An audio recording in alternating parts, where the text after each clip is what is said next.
The pitch is swung on, hit high in the air to deep right. That ball is high. It is far. It is gone. Not as grand. It's still Phillies, Yankees next on Yes.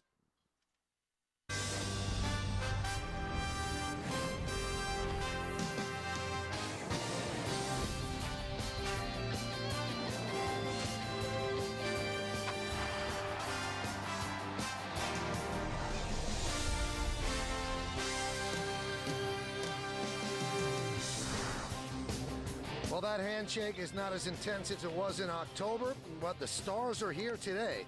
Ryan Howard and Mark Teixeira will take the field. And you got a little Jimmy Rollins as well. How about some Jorge Posada? You ready? We are as well, as the Yes Network presents New York Yankees baseball. It's the New York Yankees against the Philadelphia Phillies in an exhibition game from George M. Steinbrenner Field in Tampa, Florida. Hi, everybody, and welcome to Yankees baseball along with John Flaherty. I'm Michael Kate. First game, John, you ready? I'm ready to go. Back Pumped in up? Florida. I'm pumped up to work with you, more importantly. Here we go. Here we go. And you know who else is pumped up? Javi Vasquez. And let's take a look at the pitching matchup. And it's brought to you by Verizon Fios. Kyle Kendrick is going to go for the Phillies, trying to get that number 5 spot.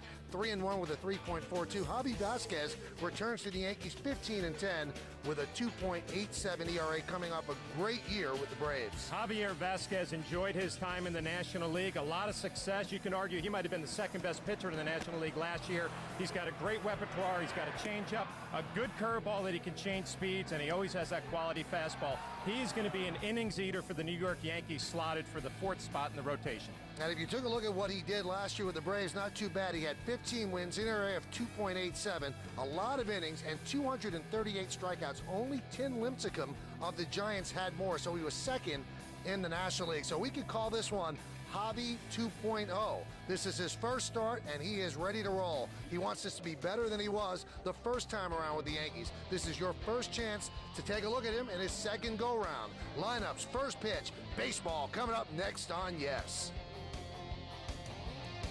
If you've had a heart attack caused by a completely blocked artery, another heart attack could be lurking, waiting to strike. A heart attack caused by a clot, one that could be fatal. Today's Game on Yes is brought to you in part by Capital One Bank. What's in your wallet? By Verizon Wireless. By Geico. 15 minutes could save you 15% or more on car insurance. And by DirecTV. It'll change your life. Call 1-800-DIRECTV. Beautiful day here in Tampa, Florida. Probably the best day so far of the spring since the Yankees reported in mid-February. Temperatures in the 70s, just gorgeous. The Yankees have taken the field. Another full house filing in to George M. Steinbrenner Stadium. Let's take a look at the Phillies starting lineup. Phillies have jumped out to a 1-2-1 record in their first 4 games, and they've brought pretty much close to their regular lineup except for Shane Victorino. Jimmy Rollins, the shortstop, leads off. Placido Polanco at third base will bat second. Chase Utley at second base hits third. Cleaning up first baseman Ryan Howard. Raul Ibanez in left field will bat fifth, batting sixth, and DHing Jason Worth. Ben Francisco's in center field. He'll bat seventh, batting eighth, and playing right field John Mayberry Jr. Carlos Ruiz will catch. He's going to bat ninth. The Philadelphia Phillies going to go against Javier Vasquez. Take a look at the scouting report. Welcome back. Second time for Javi. Was here in 04 with the New York Yankees, and he's flying under the radar this spring. He'll be the number 4 starter. Doesn't have all those expectations he had the first time around, and he's really adding and subtracting this spring, kind of taking something off his changeup and his curveball. Jorge Posada likes what he has seen so far. So Vasquez is ready. Jimmy Rollins is ready. Let's do it here in Tampa. First pitch swung on and drilled deep to right field. Swisher back, track, wall, see ya. Leadoff home run on the first pitch by Jimmy Rollins. And the Phillies are up 1-0.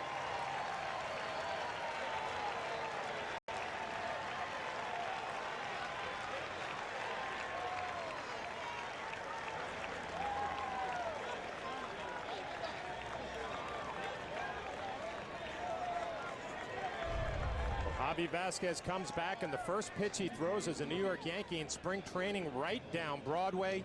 Jimmy Rollins, an aggressive hitter, had 21 home runs last year, and he drills this one to right field. Puts the Phillies on the board, not the way Javier Vasquez wanted to start out. Here's Placido Polanco.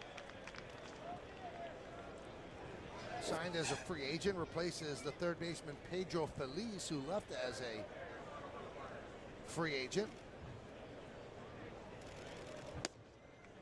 A little bit of a position change for Polanco. Second baseman with the Tigers and shifts over to third. He has played with the Phillies before, and they're excited about this addition.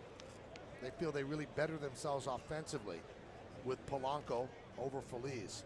The 2-0. That's caught there by Robinson Cano for the first out. Well, this is what Polanco does. He drives the ball the other way. Perfect number 2 hitter in the lineup. But Robinson Cano laying out, got a good jump right off the bat. That's a nice play diving to his left.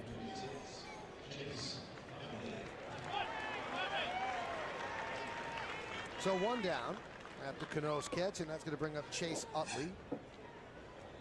Good numbers last year for Utley coming back from hip surgery. Great on-base percentage, just a real gritty player. And there's a strike. Paul Emmel is the home plate umpire. Well, you're right, Michael. Chase Utley had that surgery to clean up some damage in the hip. Had a big year last year, had a big postseason, and 5 home runs, 8 RBIs in the World Series.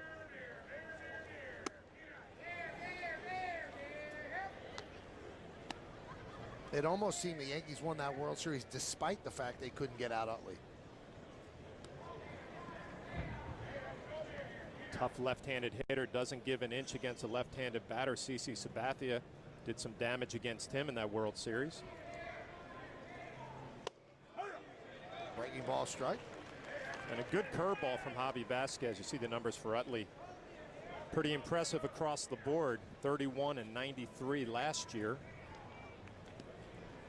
Also had 23 stolen bases last year and was not thrown out. An all-around player.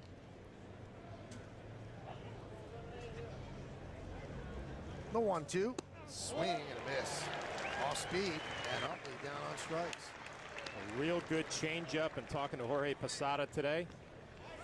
Said he liked that changeup. Take a look at the Yankees defensive alignment, brought to you by the Home Depot, doing more on defense. Marcus Timms, Brett Gardner, and Nick Swisher. That's left to right in the outfield. Russo, Pena, Cano, and Teixeira. Third to first. Posada behind the plate. And Javier Vasquez is on the mound. Now, some people worry because the first go-around for Vasquez in 2004 didn't work out that great. He made the All-Star team in the first half, but really bombed in the second half. Had a very rough playoff game in relief against the Red Sox. He was high up in the rotation then. Now he just has to be the 4th starter as he gets Howard to ground out to first. 1 run on Rollins' home run. Phillies 1, and the Yankees coming to bat.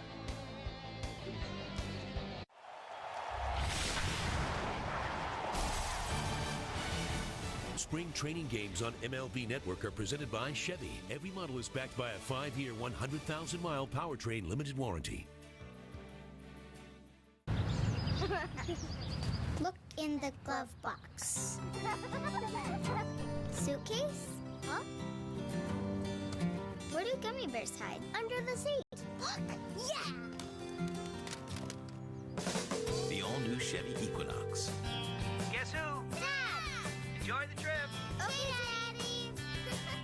The Consumer's Digest Best Buy with a 100,000-mile powertrain warranty. It takes you farther and brings you closer.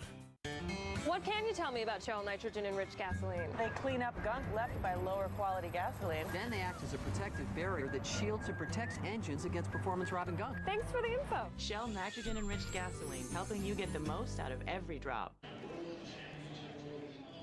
Phillies have a 1-0 lead on the leadoff home run by Jimmy Rollins. First pitch of the game from Javi Vasquez. Let's take a look at the Yankee lineup that will try to make that up in the Yankee lineup presented by Lexus. Brett Gardner's in center field. He'll lead off. Nick Johnson, the DH, bats second. Mark Teixeira at first base will hit third. Cleaning up and catching is Jorge Posada. Robinson Cano, the second baseman, bats fifth. Batting sixth and playing right field, Nick Swisher. Marcus Timms, non-roster player trying to hook on. He'll be in left field batting seventh. Batting eighth and playing third base, Kevin Russo. And Ramiro Pena, the shortstop, will bat ninth. The Yankee lineup is going to get a look at the young right-hander, 25-year-old Kyle Kendrick. See his numbers from last year. 3-1, 3.42. Spent most of the year in the minor leagues. We'll take a look at our scouting report for Kyle Kendrick. It'll be an open competition for the 5th spot. He's going to battle Jamie Moyer for that spot. Took a step backwards last year, really spent a lot of the season in the minor leagues. In 08, he had 30 starts for the Phillies, and he's trying to get back to form. And he is a strike thrower in the minor leagues last year, 35 walks in 143 innings. Not afraid to pitch to contact. Brett Gardner will lead off. Yankees playing a split squad today. The remainder of the team is in Bradenton, and Alex Rodriguez and Derek Jeter made that trip to play against the Pirates. It's very unusual for the star veterans to actually go on a road trip in spring training. There's a long-standing joke that Mariano Rivera has never worn gray pants down here in Tampa. The 1-0. There's a strike. Rivera actually threw a bullpen today and should get into a game later this week for the first time this spring.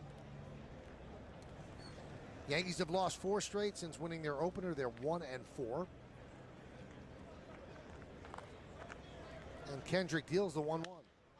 Gardner lofts one to left center. Ben Francisco makes the play. 1 away. Well, you've seen Francisco. Let's take a look at the entire Phillies defensive alignment, brought to you by the Home Depot. Doing more on defense. Raul Ibanez in left. You've met Francisco. And John Mayberry Jr. is in right. In the infield, Polanco, Rollins, Utley, and Howard. That's your opening day infield. Third from first. Ruiz behind the plate. And Kendrick is on the mound.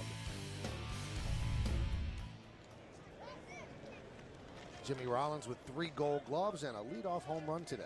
Here's Nick Johnson. There's a strike. Nick Johnson in a game against the Phillies at Clearwater, taking batting practice out on the wrong shoes. And they usually put a protective area around the home plate section of batting practice so you don't chew up the grass and the dirt. And Nick kind of stumbled and strained his lower back. But they said if it was a regular season game, he would have played. And there's a big concern with Nick because he obviously has a history of injuries, and the Yankees have to keep him healthy. Well, that's the thing. If it was any other player, you wouldn't even pay it any attention. You give him a couple of days off, and you look forward, but not with Nick Johnson. He's battled a bunch of injuries, and the Yankees feel like if they can keep him on the field, be the designated hitter for maybe 100 and 110 games, maybe 500 at bats, you would feel really good about his chances, be productive, whether it's in the 2-hole or maybe a little bit further down the lineup.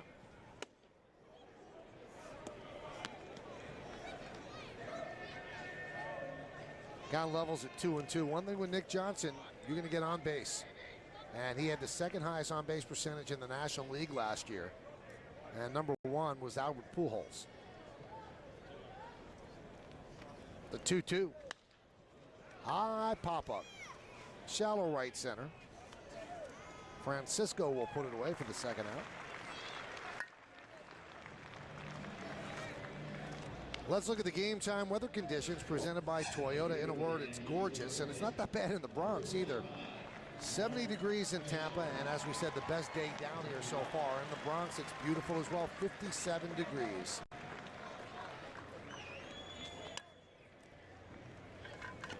Two days in a row in New York, 53 degrees yesterday.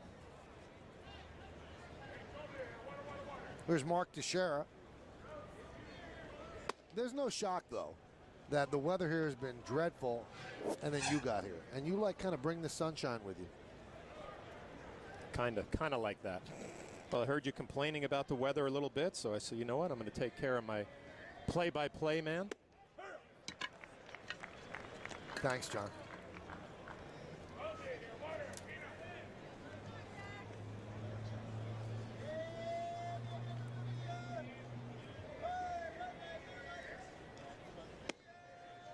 Quick update, the Yankee split squad in Bradenton. Alex Rodriguez had a 2-run bases loaded single. That was in the 1st inning, so the Yankees jump out to a lead there. Swing and a miss. That game's being managed by Mick Kelleher, who's usually the Yankees' first base coach. Tony Pena would have managed that game, but he's under the weather. Flu bug kind of floating around. Charlie Wansowitz so gets the assignment as the first base coach. Grounded foul. A lot of pressure on Charlie at first base, being the first base coach today. I told him, don't get anybody picked off over there. I'm going to be all over you. We wanted to give a little shout out to W's in Tottenville, Staten Island, New York. Well, his buddy's watching back home. So Charlie, he usually does all the scouting reports, gets a little airtime today as the first base coach. He's got the pen there, too, looking like he's busy. That's great. He told me he has a stopwatch, but there's no battery in it, so there's not going to be anything down there working. The 2-2. High fly ball, deep center. Francisco back, still back. And he'll make the play as he makes all 3 putouts here in the first inning. So the Yankees go down in order, 1, 2, 3. We've played one. Charlie Wansowitz has seen it all. And he sees the Phillies leading the Yankees 1-0 here on. Could switching to Geico really save you 15% or more on car insurance? Does Charlie Daniels play a mean fiddle?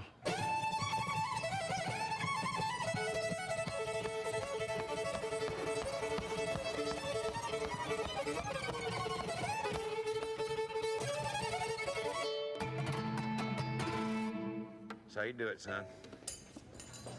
Geico. 15 minutes could save you 15% or more on car insurance. Dear PlayStation, just got my copy of the show. It's just like the real thing. Thanks, Chief. It's the most realistic baseball game ever, so even guys like you and me with no talent whatsoever can feel the rush of being in the show. But I'm the American League MVP. Sure you are, big guy. Joe Mauer? Mauer. Dude, we went fishing in Cabo. I'm not even allowed in Mexico. Then where did I get this? Well played, Mauer. The show. Rated E for everyone. PlayStation. So rich and Hola, amigo. It's me, your TV. Just pulled the plug on your cable to show you something sweet. With DirecTV, get a DVR that stores twice as many shows as cable. So load it up.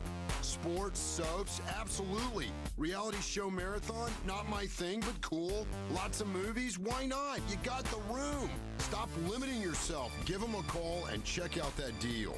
DirecTV, it'll change your life.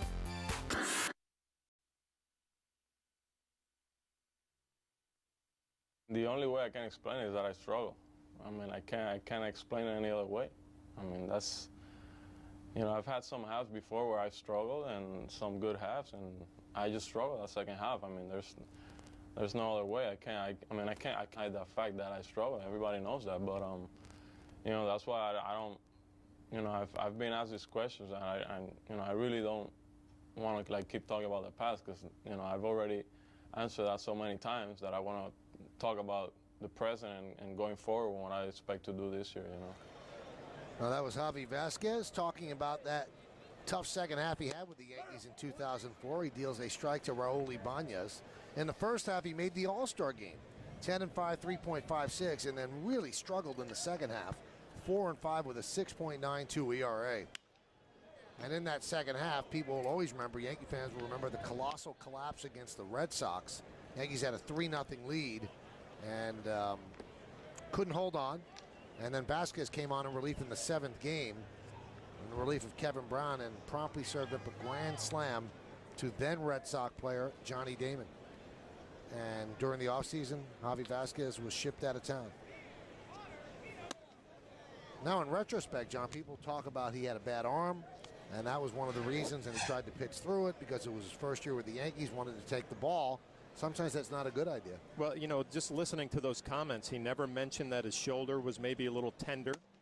But being a teammate of Javi's in 04 and actually watching him go through those struggles, you could see him drop his arm angle, and he would push his fastball, which caused him to miss with location. Curveball was just kind of rolling.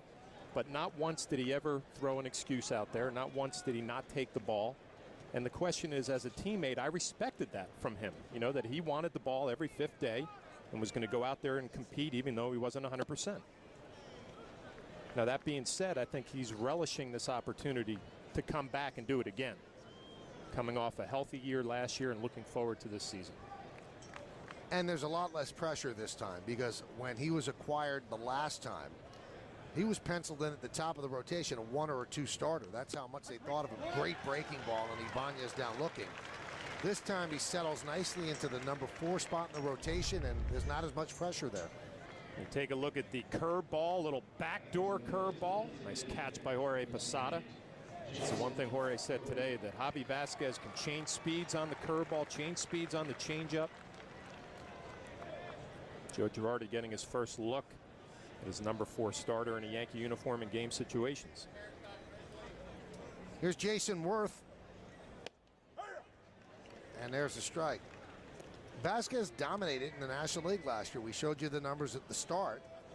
And then what you have to do is, if you worry about how he's going to do here, you have to do that little equation. Well, what does National League success mean in the American League? Because his ERA in the American League is much higher than it is in the National League. But everybody that you talk to, John, say that he's a different pitcher than when he pitched in the American League previously. Do you buy that? Well, I think, he's going to fit in perfectly in the fourth spot. If you talk about a number 4 starter, another slow curveball there, Worth fouls off. He's got 4 quality pitches. He's older. He's more mature. He knows what he's doing. And on this Yankee ball club, he's just got to go out there and eat up innings. I mean, I think you throw the earned run average out. It's not going to look like it did in the National League. But this is a guy who's going to eat up innings, go deep into the ball game. And if you do that on this Yankee team with their offense, you're going to win a lot of games. The 0-2. And as strange as it seems, if you start up the season as the number 4 starter, you end up always facing the other team's number 4 starter. And there are very few teams that could send a number 4 starter out like the Yankees can send out with Vasquez. Now, the Red Sox are a team that can. The 1-2 outside. And you look at his stuff and you look at most stuff of a number 4 starter in the American League, he matches up better. And the Yankees will score him runs. Last 4 seasons, had a good year in 07, dropped off in 08. Last year, 15-10, 2.87. Swing and a miss. Good fastball up and away. 3rd strikeout for Vasquez. Kind of showing us a little bit of everything today. We've seen the slow curveball, a couple of good changeups. And now he just challenges Worth with a fastball up in the zone a little bit. There's a little extra pop. Able to run it by him up in the zone. But we talked about it, Michael. This guy's just going to eat up innings. I mean, over 200 innings pretty much every year. I think more importantly, he's going to fit into that clubhouse. A very quiet guy, Javier Vasquez, just goes about his work, doesn't crave a lot of attention. Be a nice fit. I talked to Frank Wren, the general manager of the Atlanta Braves. And I said, why'd you trade this guy? He had such a good year. And he said, totally money. That's the only reason. I'm not even going to hide it. He said, we had to get rid of that money to make other signings. And they made the trade, and they got Melky Cabrera out of it. But he said, I would love to have had Javi Vasquez on this staff, but it's all about the money. And this is the trade. Yankees get Boone Logan, who's battling for the second lefty spot in the bullpen, along with Vasquez for Melky Cabrera, lefty reliever Michael Dunn, and Aroldis Vizcaíno, who's supposed to have pretty good stuff. Well, Michael Dunn has good stuff, too. We saw him in September last year. A good quality left-handed arm. He's going to end up being a nice relief pitcher at the major league level.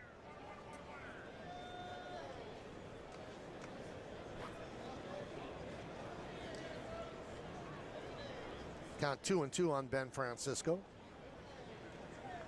The 2-2. Swing and a miss. He struck out the side. An impressive second inning for Javi Vasquez. 4 strikeouts and 2 innings of work in his first spring training outing. Raul Ibanez takes the backdoor breaking ball. Jason Worth gets served high heat, swings right through it. And then Ben Francisco also swings through a 3rd strike. KKK, 1-2-3. We go to the bottom of the second. 1-0 Phils. I bought this piece of property when it was just a cornfield. Anything you work at with a passion, you're going to make a success of it. I got over 1,200 hours on my first John Deere. Someday maybe I'll put it in my museum.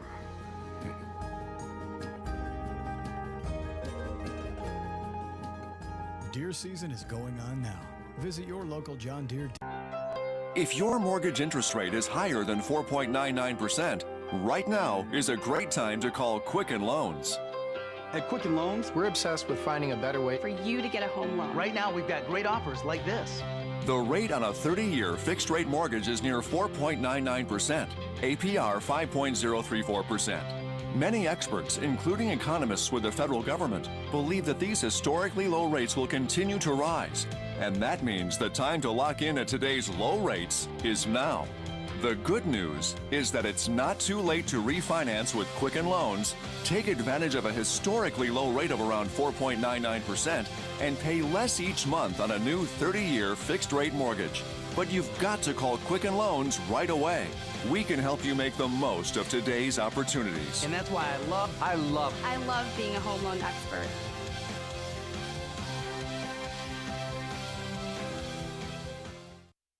Network.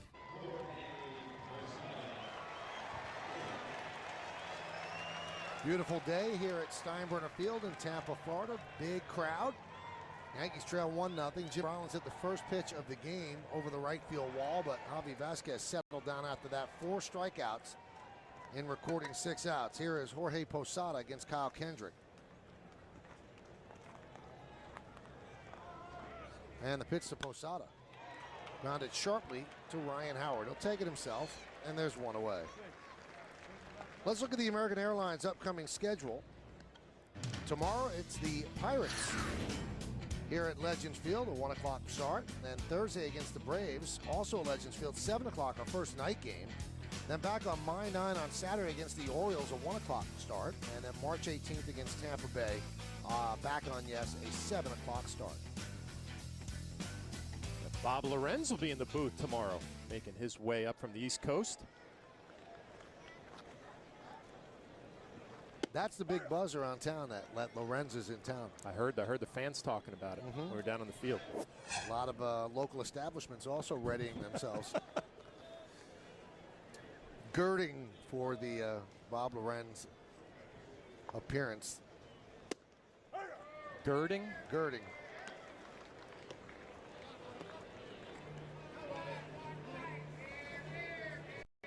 Robinson Cano hitting in that 5th spot in the Yankee lineup. Be interesting to see if he ends up there opening day for Joe Girardi and his staff. And the 0-2. Grounded inside third and down the left field line. Played out there by Ibanez, and Cano gets himself a 1-out double.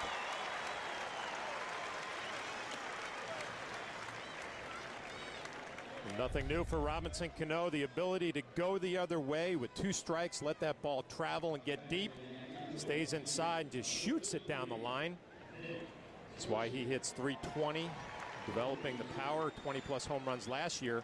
The ability to go line to line should keep that batting average up over 300. Now just looking to add a little more patience at the plate in RBI situations, looking for another big year.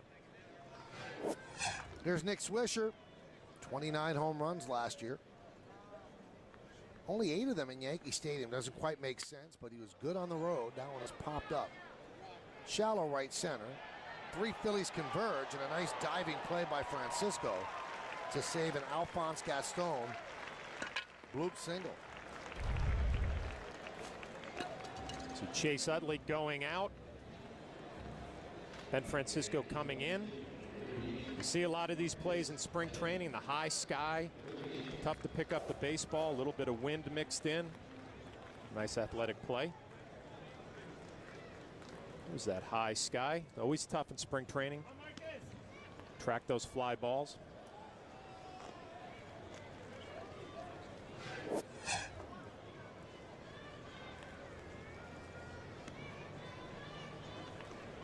There's Marcus Timms. Tim's a non-roster player, and he's trying to hang on as the 5th outfielder. The other 4 spots, it's Granderson, Swisher,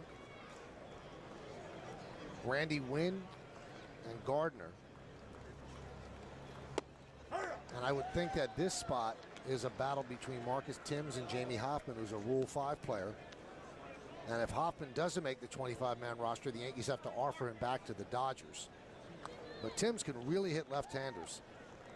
Veteran, came up with the Yankees. He's been with the Tigers. Put up good numbers. The 0-2.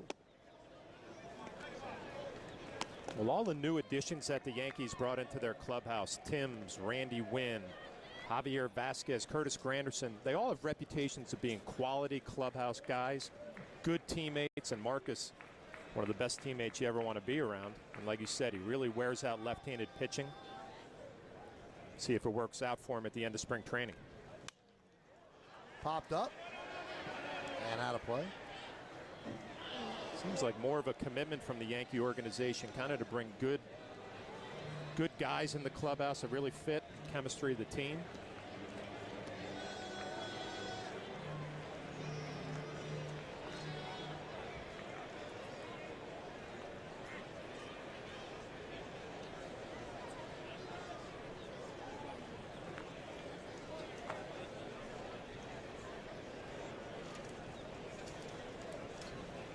One-two count on Timms. Runner at second, 2 men out. Swing and a miss. As Marcus Timms goes down on strikes. First strikeout for Kyle Kendrick. No runs to hit, no errors, and 1 man left. We've played 2 in Tampa. 1-0 Philadelphia. Tonight, the action continues on MLB Network with another spring training matchup. Then catch the show bringing you inside training camp. 30 clubs in 30 days. It's all tonight only on MLB Network. He wants a BK double cheeseburger, but I have these tiny hands. it's so big he needs a little help. At just $1, you won't. Now preferred 2-to-1 over McDonald's, the $1 BK double cheeseburger. So, heading to the doctor? Yeah. You gonna ask him this time? About what? Our erectile dysfunction. Shh, no, I don't want to talk about it. Look, you're not alone. Millions of men with ED have talked to their doctors. I don't know. We can do this. Okay. Talking to your doctor about ED may be the last thing you want to do, but it's definitely a conversation worth having. 20 million men have had their Viagra talk. When you're ready for yours, you'll find helpful tips on talking to your doctor at Viagra.com. Ask your doctor if your heart is healthy enough for sex. Don't take Viagra if you take nitrates for chest pain, as it may cause an unsafe drop in blood pressure. Side effects may include headache, flushing, upset stomach, and abnormal vision. To avoid long-term injury, seek immediate medical help for an erection lasting more than 4 hours. Stop taking Viagra and call your doctor right away if you experience a sudden decrease or loss in vision or hearing. Talk to your doctor today and ask if Viagra is right for you. Boston Lager is my favorite. I wanted to design a glass that would enhance the flavor of Boston Lager. We did a laser etch on the bottom. Releases the hop aromas. This bulb is for collecting aromas. It sounds crazy, but it really works. When baseball history is made, the one place to be is MLB Network. Field level seats between the bases at Yankee Stadium are now for sale on a full season ticket plans and partial season ticket plans basis. These plans are now available for a limited time. Log on to Yankees.com, call the season ticket sales and service department at 718-293-6000 or email seasontickets@yankees.com. 2 in the books here at Steinbrenner Field. And a new pitcher for the Yankees is Jonathan Albaladeo. You see what he did last year. Last time he pitched, we had that game on, yes, it was Saturday, and he really got hit hard. He didn't get out of 1 inning, gave up 7 hits and a walk. And each hit was scalded, and the 1 out was an absolute bullet to the first baseman. So you're looking for some improvement from Albaladeo as he deals outside to Mayberry. So you're saying it didn't go well? Didn't go well. He's looking for a little improvement today. I mean, he's a sinker ball pitcher. Didn't have a sinker his last outing. There's a good one there. Dave Eiland, the pitching coach, said he's just got to stay close a little bit better. Kind of was flying open. Left that sinker up, and he paid the price.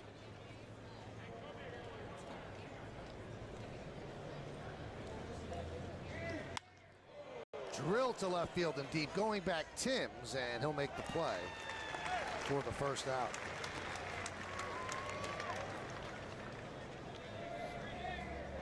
Albaladeo kind of got away with another mistake there. You talk about the sinking fastball. That looked like a hanging breaking ball. If you're going to struggle, this is the time of spring training you want to do it. Get it out of the way early. Figure out your mechanics. You see the location. I mean, that is a hanger that he got away with. I always felt like if you're going to struggle during spring training, struggle at the beginning, whether it's your swing, you can concentrate on a mechanic, or your pitching. You want to be on track the second half of spring training going into the season. Here's Carlos Ruiz.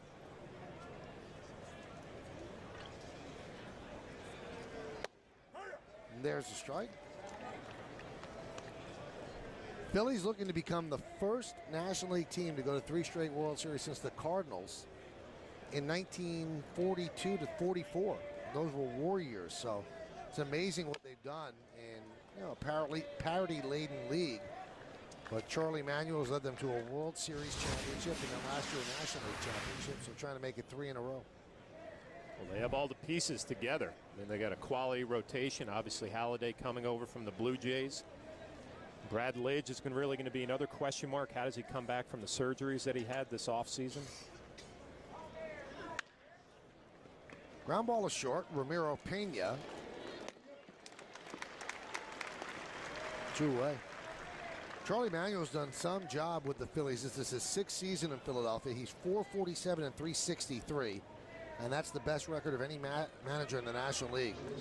He's managed them to 3 straight division titles, World Series champions in 08, 2 National League pennants, and the first Philly manager to go to back-to-back World Series. And he's extremely thinner than he was last year. In fact, he lost over 50 pounds. There's a beautiful bunt by Rollins. In stark contrast to what he did in his first at-bat, hitting the ball over the wall in right field. That's what he brings to the party, speed and power, so a bunt single by Rollins. Well, again, he doesn't waste time swinging at the first pitch of the ball game for the home run here. First pitch fastball from Albaladejo and a perfect bunt in front of Kevin Russo. No play. We've seen it all from Jimmy Rollins. Got some power, hit over 20 home runs last year, some speed, perfectly executed drag bunt. Here's Polanco, lined out to Cano in the first. Anyway, Charlie Manuel was asked, how'd you lose the 50 pounds? And he said, I stopped eating. And that's really the way that you can lose weight, when you stop eating. Although he's also on I think he's on a diet plan where he makes some money as an advertiser. Breaking ball strike. I'm sure the diet plan thrilled that he said, I just stopped eating. He's an endorser, not an advertiser. Looks good. Didn't even recognize him today when he was hanging out by the batting cage.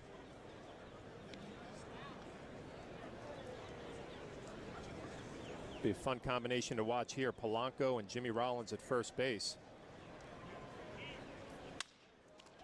Off the glove of Albaladejo, he slows that up, and Cano can't handle it. That would be a base hit. That would have been a tough play for Cano. If Albaladejo doesn't touch it, probably an easy out. Well, you're right, and the instincts take over when you're on the mound. He reaches for it off the end of his glove and takes enough steam off of it that Robinson Cano is going to have a tough play. Coming in, the only chance he has, try to barehand it, doesn't come up with it. See Albaladejo, a play he really should have made. Again, this is what you're down at spring training for, the reactions off of the bat. So first and second with 2 outs. Here's Chase Utley. Utley struck out in the first inning. That was against Javi Vasquez.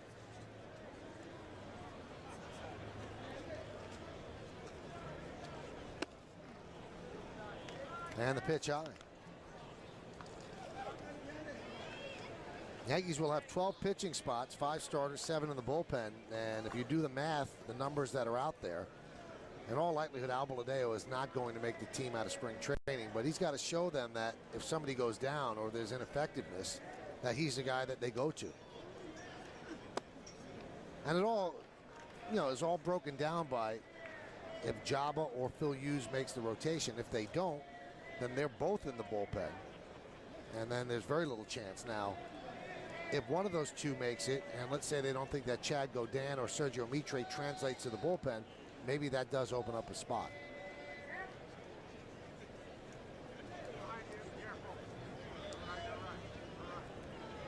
The 2-0.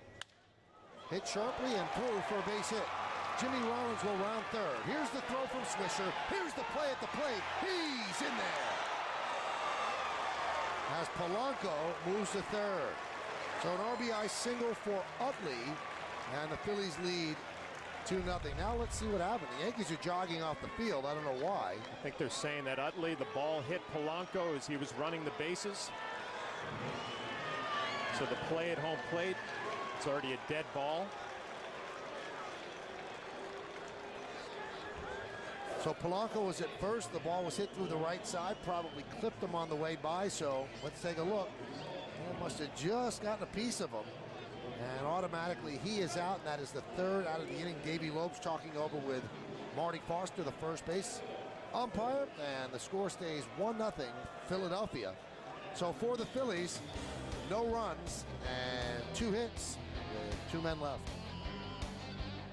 2K Sports.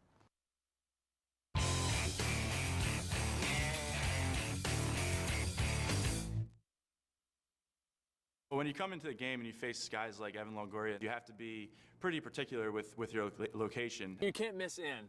He's really quick inside. Uso el slide para el pie de atrás. Es un slide que rompe hacia el pie de atrás. Your normal four-seam fastball right here. Slide. Curveball. Kind of like a splitter. Recta dos costuras. Y cambio. He's an easy out in my book. Yeah.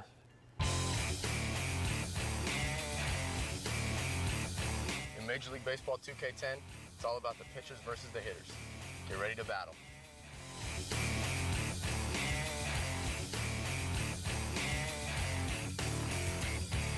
Rated E for everyone. Grady Sizemore wanted to be a major leaguer from day one. Instead of a pillow, he slept on his glove. Instead of a college football scholarship, he chose center field. When you see how hard he works every day, one thing is clear.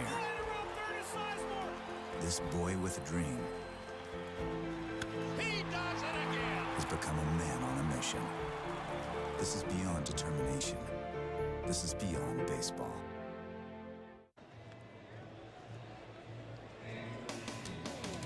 Today's Game on Yes is brought to you in part by Chase. Everywhere you need us, Chase is there. By the Home Depot, more saving, more doing. That's the power of the Home Depot. And by Lexus and your local Lexus dealer. Interesting end to the top of the third inning. We'll take another look at that play as we move along. Here's Kevin Russo. And Kendrick in for his third inning of work. Did it clip Bosito Polanco? You decide. Boy, I don't think it did. Right away, Mark Teixeira kind of raises his arm up and points to the second base umpire, Dan Iasonia. And he was able to get the call. You can see Mark Teixeira right away raises his hand saying that there was contact was made with the baseball. He got the call.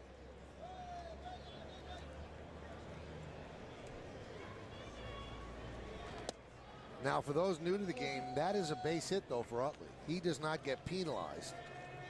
And the put out is to the closest fielder. So who would that be? Would that be Cano or Teixeira? They're going to give it to Cano. So instead of 2 hits, it's 3 hits in the inning. There's a strike to Kevin Russo. Alex Rodriguez makes the road trip today with a split squad. Kevin Russo gets a start at third base. You see his numbers last year with Scranton in 90 games. Right back to Kendrick, 1 away. Kendrick has done a nice job so far. He's not an overpowering pitcher, has a little bit of movement, a sinking fastball. Said in the scouting report, throws a lot of strikes. See, Russo stays inside. This ball gets jammed a little bit. A soft line drive, easy play for Kendrick. Don't have to be overpowering at the major league level. Just a little bit of movement, throw a lot of strikes, get ahead in the count. You're going to find some success. It's a pretty interesting battle for the number 5 spot in the Philly rotation. As John mentioned earlier, it's Kendrick against Moyer. Now, they owe Moyer $8.5 million this year. And Moyer's stuff really doesn't translate that well into the bullpen. A veteran left-hander, if he makes the bullpen, he's a long relief man. You don't want to pay a long relief man $8.5 million. Kendrick's stuff probably translates better to the bullpen. So you would think that if it's a close competition, Moyer will get the nod and Kendrick will go in the pen. As Pena pops up to Rollins. Well, you watch Kendrick, and I say his stuff isn't overpowering. There's a little bit of movement, and whenever a starting pitcher makes that transition to the bullpen, usually you gain a few miles an hour. We saw it last year with Phil Hughes. We saw it with Jabba Chamberlain when he was starting all year and then went to the bullpen at the end. This is the way the Phillies project their rotation. The newly acquired Halladay, then Hamels, who's supposedly in great shape. Joe Blanton, they signed to a 3-year, $24 million deal. The youngster J.A. Happ, and then Jamie Moyer battling Kendrick for that last spot. They'd taken Moyer out of the rotation last year as well because he struggled.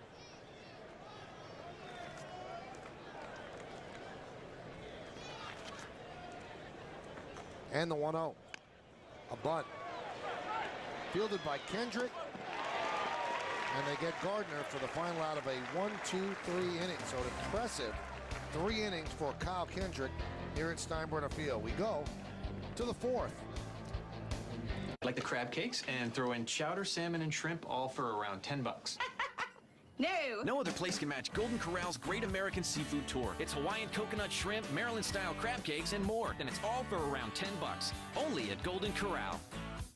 Dear PlayStation, just got my copy of the show. It's just like the real thing. Thanks, Chief. It's the most realistic baseball game ever, so even guys like you and me with no talent whatsoever can feel the rush of being in the show. But I'm the American League MVP. Sure you are, big guy.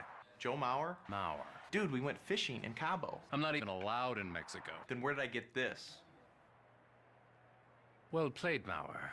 The show, rated E for everyone. PlayStation. With months of job losses, with family incomes down, and the cost of gas, groceries, and healthcare rising, America's credit card debt is now at an all-time high. If you're currently one of the millions of Americans who's falling behind on payments, debt settlement programs provide options during these most difficult times. This includes the ability to help settle up to 40% or more of your debt. These consumers took advantage of debt settlement, and just look at the results. Lyons, New York, reduced debt by $24,000. Inglewood, California, reduced debt by $78,000. Call now for free information on all of your options. Options that could reduce your debt by as much as 40% and lower your payment to as little as $167 per month. Debt settlement representatives are standing by to take your call and help you get your life back on track. This includes the ability to help settle the debt you owe by 40% or more, and the ability to lower your overall payment to only $167 a month. Make that call now.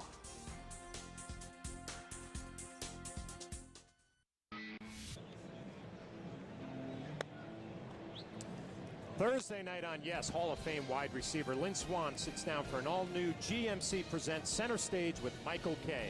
From his fabled days with the Steelers to his recent foray into politics, Swann covers it all on an all-new Center Stage Thursday at 10 o'clock after the Yankees-Braves game, only on Yes.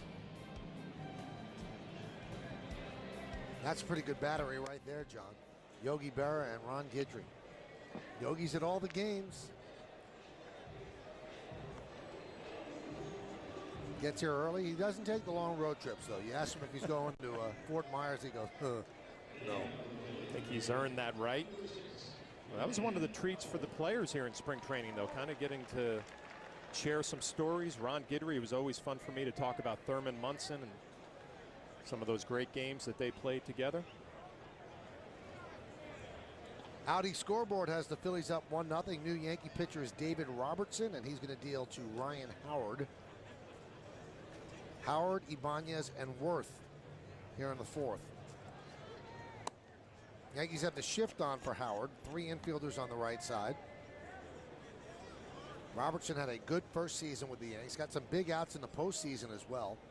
63 strikeouts and 43 2/3. That's what jumps out at you. Well, the Yankees have been raving about how he has looked early in spring training. Obviously, those numbers were impressive. He's kind of following it up with another spring, ready to go right from the get-go. A tough test here with Ryan Howard.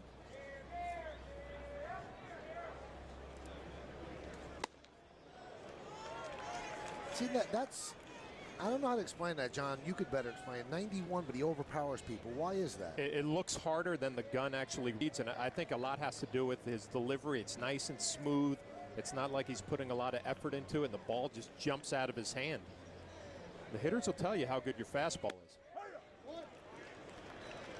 Really, the gun doesn't mean that much then. It's how the ball comes out of your hand in a late life. Yeah, and it's deception. Do you stay closed a long time? You can see that front shoulder. Pay attention. It's closed. And then all of a sudden that right arm comes through and you pick up the baseball. You pick it up late. That gives it a little extra life.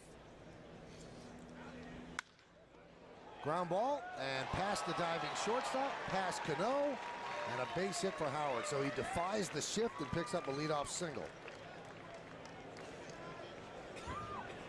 Perfect placement for Ryan Howard. You can see the shift on Pena on the second base side. Ryan Howard gets 3 fastballs in a row, hits it hard, out of the reach of Pena, out of the reach of Robinson Cano.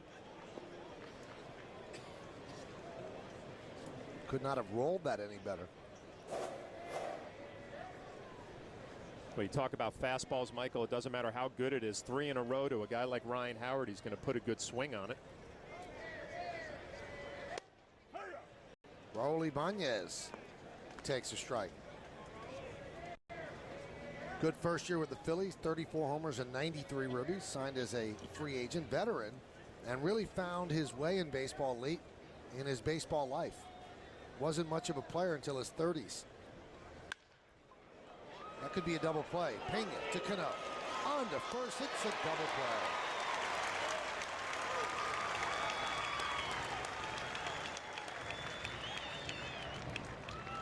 Nice job by Robertson getting the ground ball. Pena shows a lot of range to the left side. Ibanez centers it, hitting it the other way. So good at hitting the ball the other way, but nice range by Pena. The flip to Robinson Cano, and with his arm strength, he's going to get Ibanez by a few steps.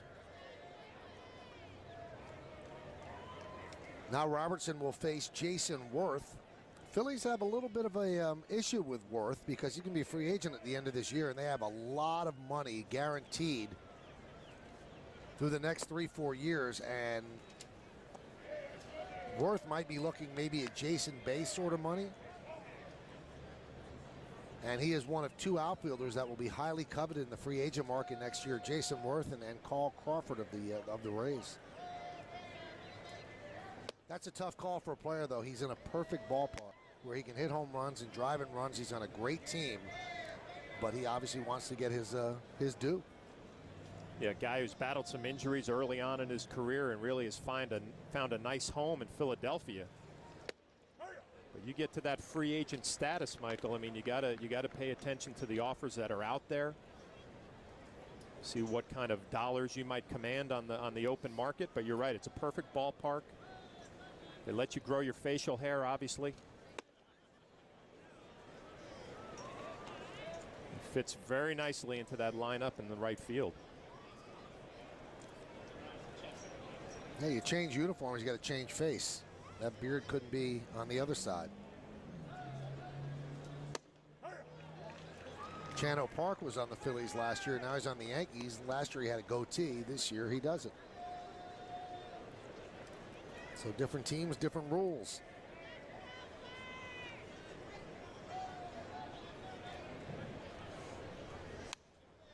Spoiled that one.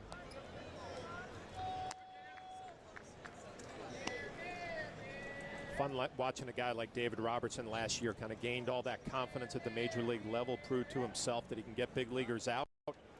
Now he comes into spring training in a different situation, working on things. A 3-2 curveball there to Worth with 2 outs. Probably wouldn't see that too many times during the season. Fastball is low, so Worth walks. Very close, but Paul Emmel said ball 4. The situation where Jorge Posada sees what he can get out of the young right-hander. A fastball just misses off the plate, but interesting, they called a curveball the pitch before just to see if this young righty can throw it for a strike, which he did. The things you want to find out in spring training about a young kid. Saw a lot of good things last year.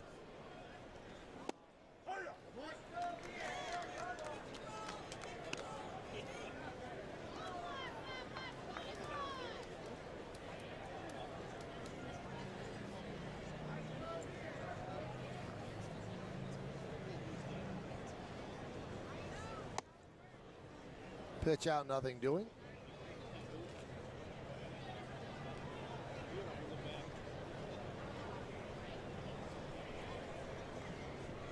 Francisco struck out in the second against Vasquez.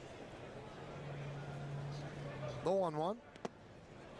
Check swing, 2-1. 1-0 Phillies. The 1 run on the first pitch of the game, a home run off the bat of Jimmy Rollins over the right field wall.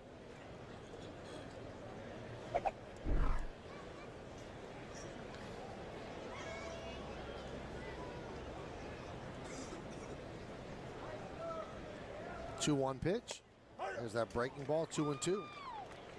Good pitch, took a little bit off, just dropped it in for a strike on a 2-1 count to get back even 2-2. Not too often you see young pitchers come to the big leagues able to throw a curveball and a hitter's count for a strike. Good pitch. Still 2-2.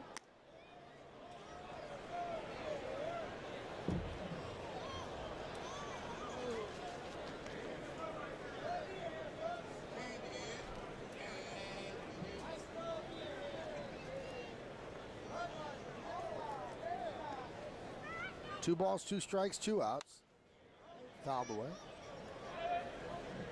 Yankees played the Phillies in the World Series, but a lot of people forget that they actually played the Phillies during the regular season in interleague play. It was a really exciting three-game set at the new Yankee Stadium. A couple of walk-off wins, that big home run by Alex Rodriguez against Brad Lidge. Who knew that that was going to be just a little taste or preview of the October Classic, which became the November Classic, too.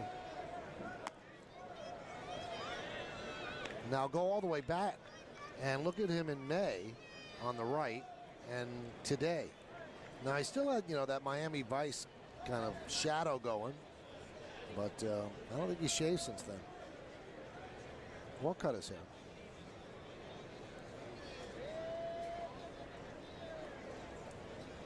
Two-two. Laced into left center field. That is going to be trouble. It splits the outfielders and it goes to the wall. Jason Worth jogs around third. He's going to score easily. It's an RBI double for Ben Francisco, and it's 2-0 Phillies. It's an impressive at-bat for Ben Francisco. We've seen everything that David Robertson had. Fouled off some tough pitches, some curveballs, some fastballs, and finally gets one down in the zone, a fastball that he can drill to left center field. See, out of the reach of Brett Gardner, Jason Worth is going to score all the way from first base easily. Phillies lead 2-0.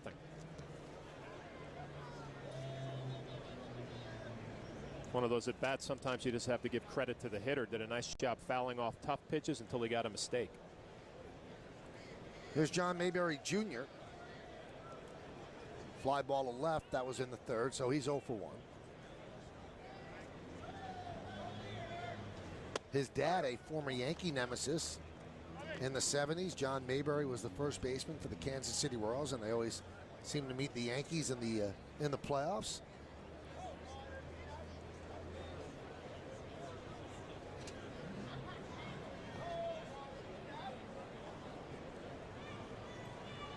And the 0-1.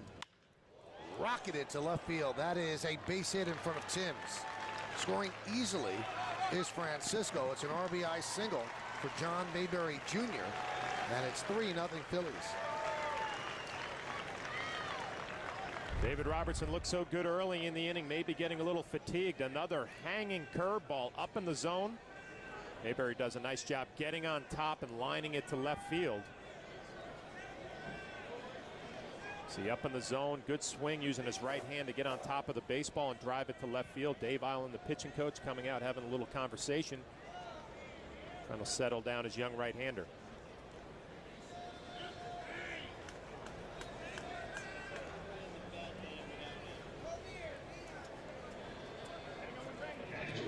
That'll bring up the number 9 hitter, Carlos Ruiz.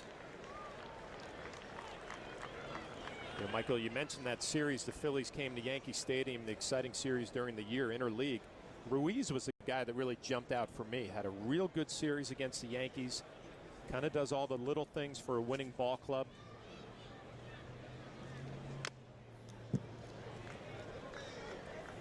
Great job handling his staff, and he seems to come up with the big base hit at the right time for the Phillies. Phillies locked him up to a 3-year contract. Not exorbitant numbers at all, but he's not that sort of player. He's just a solid player at the bottom of their order and takes care of the staff. And he does get big hits. Runner goes. The 0-1 is high. The throw to second. Not in time. Stolen base for the big John Mayberry Jr. Jorge Posada not happy with himself. He really got a good pitch to throw on. You see the jump is decent. It's not bad, but Jorge opened up a little bit, got underneath the baseball, and you're going to see it tail a little bit away from Robinson Cano. Flies open with his shoulder just a little bit, doesn't get on top. You see he's disappointed. He had a real good pitch to throw on. You want to get those mechanics down at the beginning of spring training. There's a breaking ball for a second strike.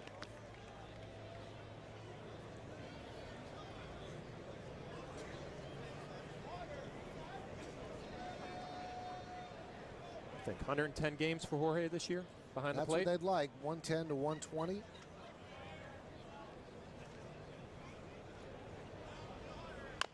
And the key for Girardi, he said, you can catch more games than that. He said, but I believe that at that point, he becomes ineffective offensively. He said, and we need him, and we need his bat. That's the main reason we need him in the lineup. So, especially in this lineup, he might bat fifth sometimes when Cano's not, and that's protection for Alex Rodriguez. So, they're going to catch him just enough so that he remains fresh offensively, and maybe have him DH a couple times. 1-2. It's always tough when an important offensive cog in your lineup is a catcher, and let alone a 38-year-old catcher, because that was always a problem with the Mets. Without a DH, Mike Piazza can only catch 130 games, so 32 games, you had your best hitter out of the lineup. Yeah, it's a tough situation. It's almost like Joe Girardi just has to tell Jorge Posada, you're not catching. I mean, I have it all mapped out, because if you ask Jorge how he feels, he's going to tell you he wants to be in there. Maybe give him some days off early so he's fresh down the stretch later on in the year.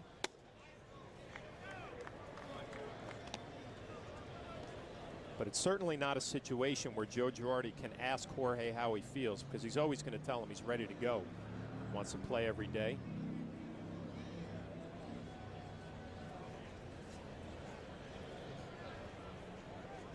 Two-two. And the count now full at 3-2. Robertson looks as if he's getting a bit fatigued. Laboring out there. It's understandable. I mean, these pitchers come to spring training, you throw in the bullpen mound in a controlled environment, and then you get in a ball game. And if the inning gets away from you a little bit, your legs are going to get a little fatigued. Going to miss with your location. And there he misses with location and walks Ruiz. So 2 outs, and then he walks Worth, a double by Francisco, an RBI single by Mayberry, and a walk to Ruiz. And that's going to do it for David Robertson, as the pitching coach Dave Island will take the ball and call to the bullpen. Phillies 3-0 over the Yankees. Yankees 1-4 so far in spring training. So David Robertson had good stuff at the start, kind of lost it at the end. Another pitcher comes in for the bullpen. We'll be right back. Let's see if this seafood place can match the value of Golden Corral's Great American Seafood Tour. I'd like the crab cakes and throw in chowder, salmon, and shrimp. Amaury Sini comes on in relief for the Yankees, and that's what he did at Scranton Wilkes-Barre last year. He deals a strike to Jimmy Rollins. Rollins a home run and a bunt single. First and second with 2 outs, top of the fourth. 2 runs already in. Sini deals. Count 1-1. Dave Island, the pitching coach, he likes this right-hander. He says he can drop down at different angles. Kind of reminds him of El Duque from years past. But he'd be a tough at bat for a right-handed hitter. Jimmy Rollins, a switch hitter.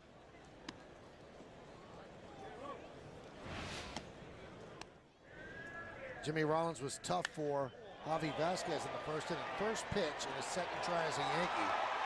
And Rollins deposited it into the bleachers in right field.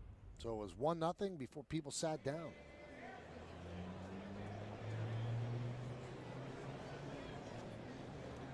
One, two. Still 1-2.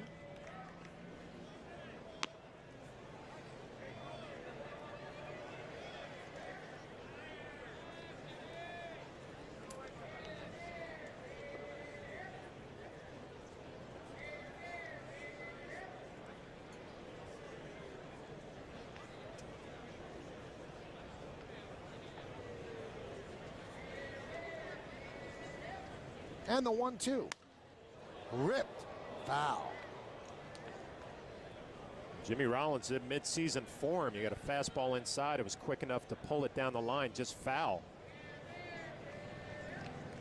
Looks like he has his swing right where he wants it. You can see Jorge Posada setting up inside. The fastball is in off the plate, maybe comes back a little bit. Jimmy Rollins, good quick hands.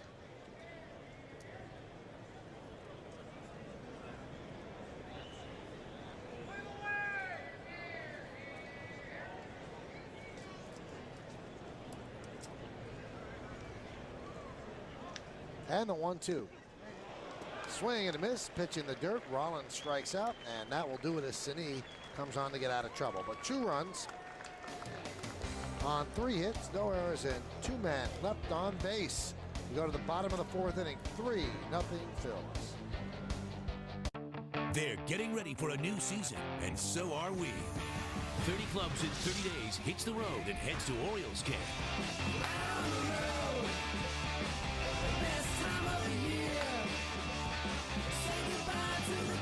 A hero returns and new ones emerge. But can they bring the O's success in 2010?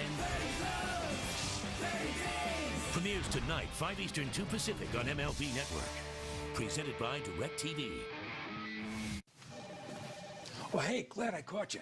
I was on my way to present ideas about all the discounts we're offering. I've got some catchphrases that'll make these savings even more memorable. All right. Good driver discounts. Now that's the stuff. How about this? They're the bee's knees. Or this? Sir, how about just 15 minutes could save you 15% or more on car insurance? Yeah. Good luck with that catching on. Geico. 15 minutes could save you 15% or more on car insurance.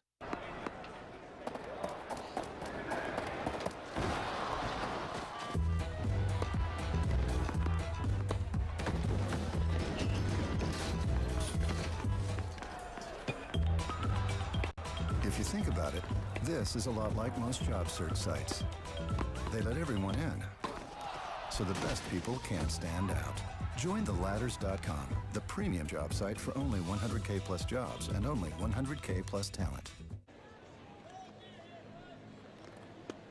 Later tonight on Yes, the Nets are in Memphis for a battle with the Grizzlies. Complete coverage starts at 7:30 with the Nets pregame. Then Ian Eagle and Mike Fratello will have the call. Nets and the Grizzlies tonight at 7:30. Only on Yes, and the Nets on a roll. Kind of embarrassed the Knicks at the Garden over the weekend, and now go to Memphis to try to make it a couple in a row. Try to avoid the ignominious fate of the all-time worst record in the NBA. Audi scoreboard 3-0. Phillies over the Yankees. You know that guy. That's Jose Contreras trying to stick with the Phillies, either in the number 5 spot in the rotation or out of the bullpen.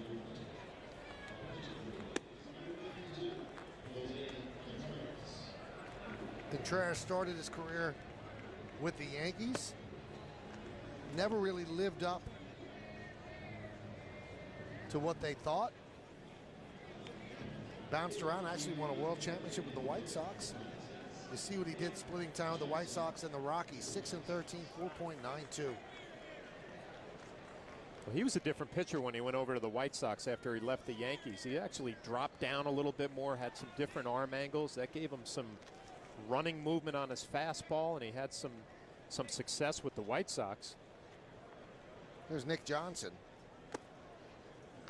Now, Jose Contreras came from Cuba, and I think that one of the curses against him that people thought he'd be as good as El Duque. El Duque was a very special, competitive, combative pitcher and rose to the moment. But Jose Contreras was much more laid back, not the same pitcher at all. You're right. They're different pitchers. Contreras had better stuff than El Duque ever had. But El Duque was able to, like I said, drop down, make pitches up, just had a real good feel for pitching and how to get people out. But if you were a scout scouting Jose Contreras, he was 95, 96 with a real good split finger fastball. Just did not translate to a lot of success with the Yankees.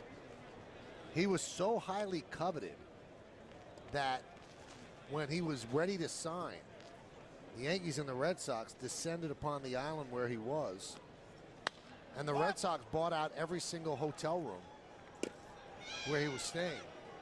Try to keep the Yankees away.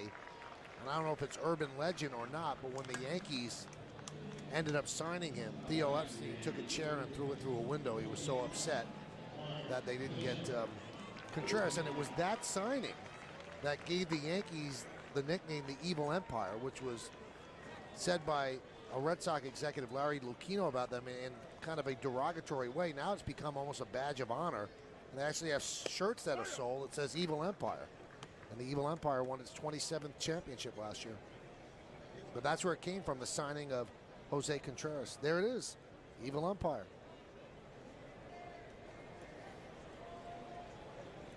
The 0-1. Low, 1-1.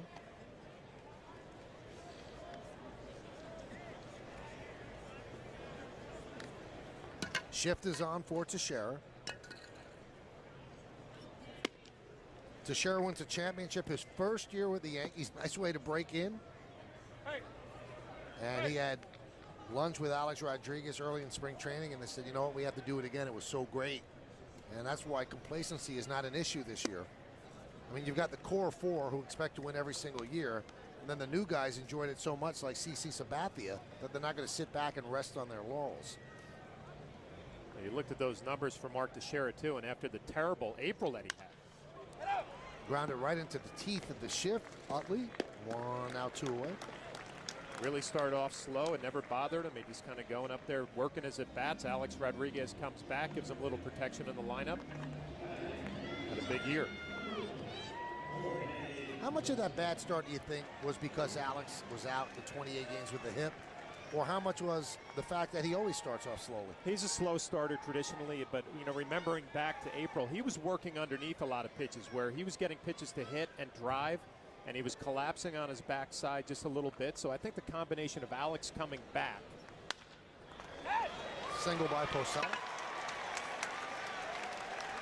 Alex coming back and kind of cleaning up his swing mechanically led to that big last 5 months of the season and into the World Series.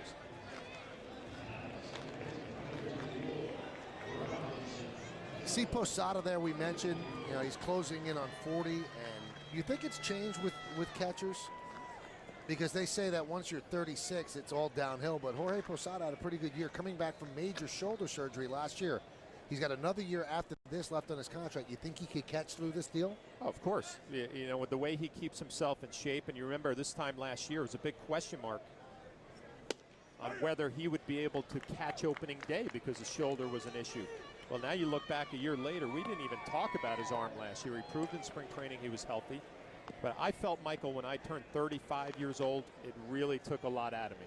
But I will admit I did not take care of myself like Jorge Posada does. I mean, he's physically works hard at it, takes a lot of pride being back behind the plate and working with his pitching staff. When it took, that ball gets past Ruiz, and that'll allow Posada to move to second. When it took a lot out of you, though, was it your legs or just overall body fatigue? Overall body fatigue. You'd feel good the first couple of innings, and then as the game went on, you'd feel yourself wearing down, slowing down. Offensively, you would go up for your third or fourth at bat. Your bat was really dragging, and I think that's what amazes me about Jorge.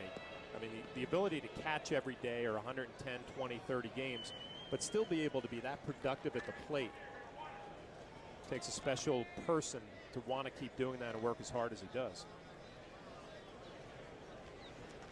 He said earlier in the spring, people think that at the end of this contract, that's it. He's going to walk into the sunset. He said they're going to have to tear the uniform off of me.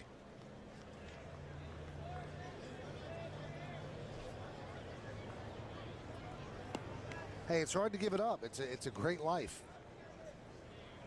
And it's what you've known since you were a little kid. All of a sudden, you just walk away. It's not easy. You know what? It gets a little easier to walk away when you struggle at the end. And that's what Jorge has not felt. I mean, he has not felt his game drop off. I mean, he's still one of the best catchers in all of baseball in the American League. So for him, mentally, there's no drop off in his game, and he still feels like he can produce, so why not? It's when you get to that point where you're hitting 250 with 8 home runs, you're not the same player, you start thinking it might be time to go home. He's not there yet. You were describing before toward the end of your career that, middle innings you start to really wear down. I mean, you almost described Paul O'Neill in the booth. 5th inning, he's out. He's done. He's starting, general fatigue. So a walk to Cano, and that's going to bring up Nick Swisher. Nick has lost 12 pounds. Looks a lot thinner. And he said he didn't really go on a diet. He just lived in California the entire offseason. He said, eat better out there. Pitch is inside. You remember postseason last year with Nick. He struggled a little bit, really was up in some big spots that didn't come through. And Kevin Long made some adjustments in his swing, and he's kind of spread out a little bit more. He doesn't have as much movement with his lower body, and he was really able to use his hands better at the end of the year in the World Series. And that's kind of translated through this winter and into spring training. And we'll see how it plays out early in the year. He's a lot quieter at the plate than he was last year. Always had that big leg kick. It's a lot simpler now. We'll see if he can have a good spring with it and carry it through the year.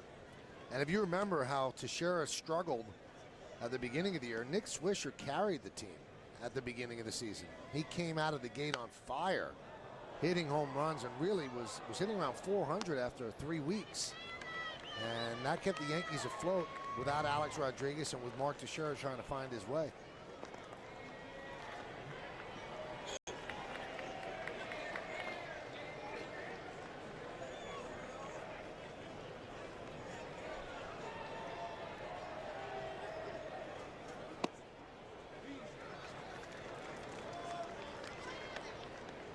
Nick Swisher should get a good pitch to hit here. 3-1 with 2 outs. Sit on a fastball, look to do some damage here. Luxury to look for a pitch, maybe middle in. Crushed to right center field. Giving chase, Mayberry looking up. It's off the wall. Scoring is Posada. Here comes Cano. He'll score. It's a 2-run double for Nick Swisher. And the Yankees have closed to within 3-2. See a big smile on Nick Swisher's face. Get in a hitter's count, 3-1. You sit all over the fastball, and he got one up in the zone. Able to get some good extension. Drive it to right center field. And pick up a couple RBIs. Nick Swisher, his first at bat, swung at the first pitch. This at bat, a lot more patient. Good extension.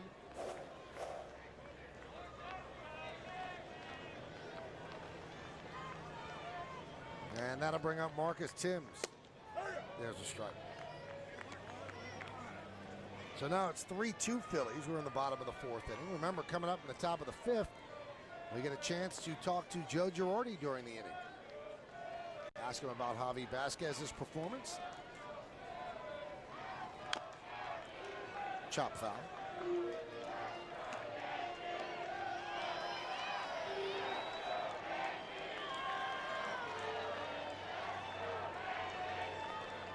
Players were remarking how the weather has finally turned. And as I mentioned, this is probably the best day so far of the spring. The 0-2, outside 1-2. Spring training is a long haul for the players. Now, it's no stress, but it is tedious, and most players will tell you it's about 2 weeks too long. I find it funny you say it's not stressful, spring training. Well, if you're trying to make the team. For most of them, it's not. Yeah, there are a few guys who are competing for spots. And good fastball from Contreras, dropped down a little bit. But it's funny when you watch a rookie go through spring training or a veteran who's got a job won, and then those middle-of-the-road guys who are trying to crack into the big leagues. It's a different level of stress for all 3 types of player.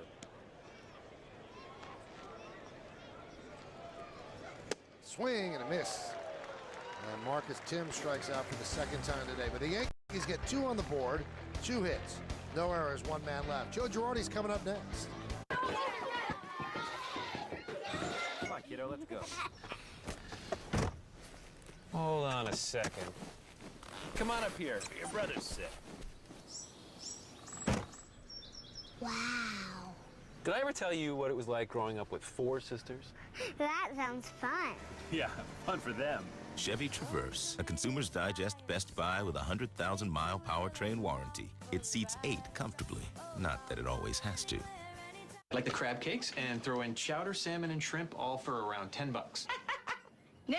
No other place can match Golden Corral's Great American Seafood Tour. It's Hawaiian coconut shrimp, Maryland-style crab cakes, and more. And it's all for around $10. Only at Golden. Ever feel you might be missing something?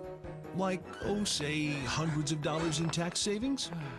Thank goodness there's TurboTax Federal Free Edition, the easy online way to do your simple federal taxes and get the maximum refund guaranteed. Just answer easy-to-understand questions. TurboTax guides you step by step, puts the numbers on all the right forms, does the math, and helps get you the maximum refund you deserve. Plus, with TurboTax Free Edition, you can get your refund fast, in as few as 8 days when you e-file. With TurboTax Free Edition, you also get free online help and free audit support tools. Doing your taxes has never been easier. And best of all, with TurboTax Free Edition, you don't pay a penny because it's free to prepare, free to print, and free to e-file your federal tax return. So why not give it a try? Go to freeturbotax.com. That's freeturbotax.com. The easy way to get your biggest refund possible. Do it now.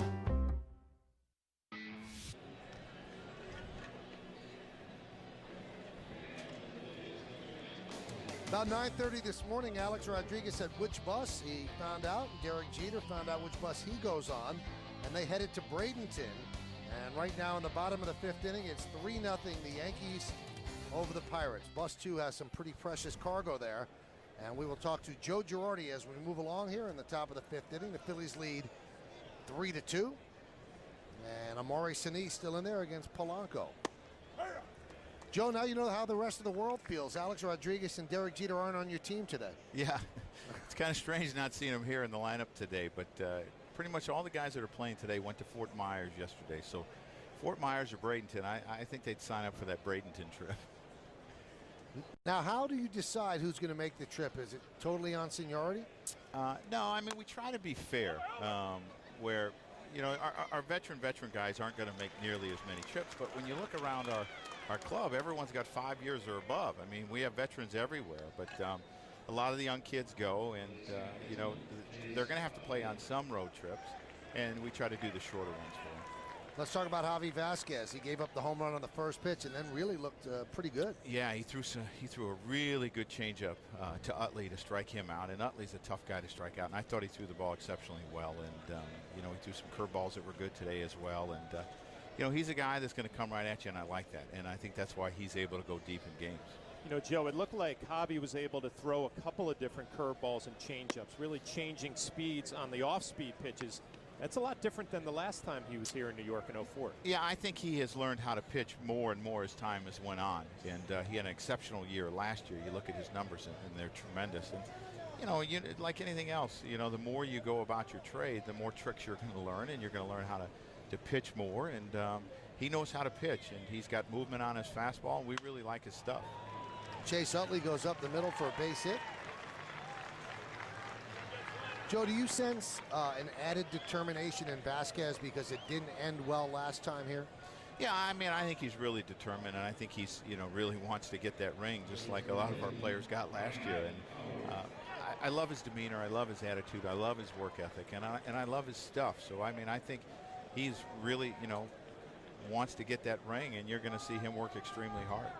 You know, you were talking about, you know, the precious cargo that drove down to Bradenton, and I understand, Michael, that, you know, you're extremely important to us, and you're rehabbing yourself in a sense. You got a bad shoulder, and I wanted to know how that was coming along. You know, Joe, I don't think I could give you 2 innings today, but maybe by the end of the week. Yeah, I mean, do they shorten up your appearance on the game today because you're rehabbing your shoulder? I might have to shorten the radio appearance just a bit. I got you. Okay. Joe took such great pride in the fact that I somehow hurt my shoulder being totally non-athletic. Well, I think he enjoyed how you hurt your shoulder. What did you say? All those years of leaning forward, doing the radio show and broadcasting? Yeah. Are you kidding me? What do you want me to do? I have a torn labrum and an inflamed rotator cuff. And Joe, he's made an adjustment because he's not leaning forward today. He's leaning back. So he has made an adjustment. You know, in his it's game. all fun and games till somebody loses an eye, isn't it? Yeah, it's, well, I mean, what are you going to do? You got issues, you got issues. The 2-0 to Howard, fouled away. Joe, we mentioned Javi Vasquez, good guy, and it seems like everybody that you brought in with Brian Cashman this year seems to be a good guy. Is that by accident, or are you guys looking for those types of people? No, I mean, we're looking for players that have a lot of talent and they have great attitude. I mean, we feel that's important to us, and they understand, you know, what team is all about, and they're good fits in the clubhouse. I mean, that's extremely important because we thought our clubhouse was great last year, and we want to continue doing that. Served into left field by Ryan Howard, so that's a base hit. Runners on first and second, 1 out. You know, that sounds kind of funny. Ryan Howard serving a ball. He doesn't usually serve them. He usually, smashes them. So you don't see him do that too much. And, he's a guy that hits for a fairly high average, but if he can do that, man, the sky's the limit for him. Joe, I want to get back to that chemistry issue again. And last year, a lot was made about how well your team got together in the clubhouse. How long do you think it takes to build chemistry? I mean, can you do it in spring training? Does it take a month into the season? I think you can start it, but I don't think it really becomes legit until you go through hard times as a club like we did last year, whether it was, the first month we were under 500, the 0-8 start. There were some things that we went through, not having Alex. Guys had to really pull together. And I think you have to go through hard times during the season to really make it legit. Hey, Joe, would the Yankees ever take a complete jerk if he was a great player? Well, I mean, I don't really think that anyone's a complete jerk. Oh, I am. Well, we're not going to talk. We talked about your injury, so no. I mean, I don't really believe that there's anyone who's like that. But I mean, obviously, want people who fit and are also talented. Jason Ibanez flies out for the second. See, you're all flustered with this injury. I mean, you're calling Ibanez. You don't even know who Ibanez is now. You know what? It just hurts me that you've turned on me, a guy that I could always depend on. That's what hurts. So I told you I was going to bring this up today. And I wasn't prepared because I thought you were bluffing. I thought that was interesting how you tied the word in about Precious after the Oscar Awards last night. See, I'm still sharp with the injury. Yeah. Do you think these are the two best teams in baseball, the teams that are on the field right now? Well, I would like to see us meet again. I mean, that would be nice. Obviously, it's two very talented ball clubs, and you got to play 162 games to find out who the two best teams are, in a sense. But two very talented clubs. I think they help their club a lot. And, a lot is talked about Roy Halladay, but you look at the additions of Polanco and the additions that they've made to their pen. I think those are extremely important. 0-1 count on Worth. And that one's foul back, so 0-2.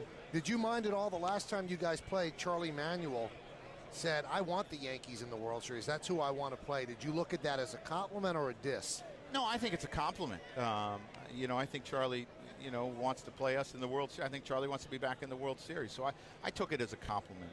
I know Charlie. Charlie is a tremendous human being, and he would never, put down our club. I know that.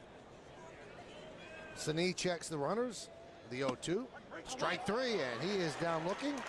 Joe, we thank you as always for coming on. My shoulder thanks you as well. Well, you're back on track. We had another shutout inning. I mean, you weren't too good the other day, but you're back on track again. I think Albaladeo had something to do with that, Joe. All right. Well, you guys have a great day. You too. Thanks, Joe. No runs, 2 hits, 2 left. We're halfway through. 3-2 Phils. Kevin Russo fouls off the first pitch from Jose Contreras, and we're underway.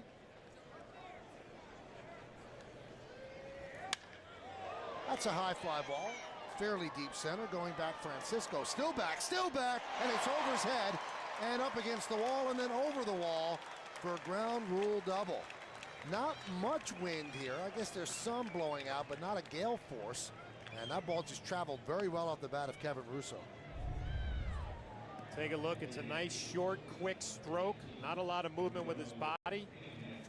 Pretty good extension.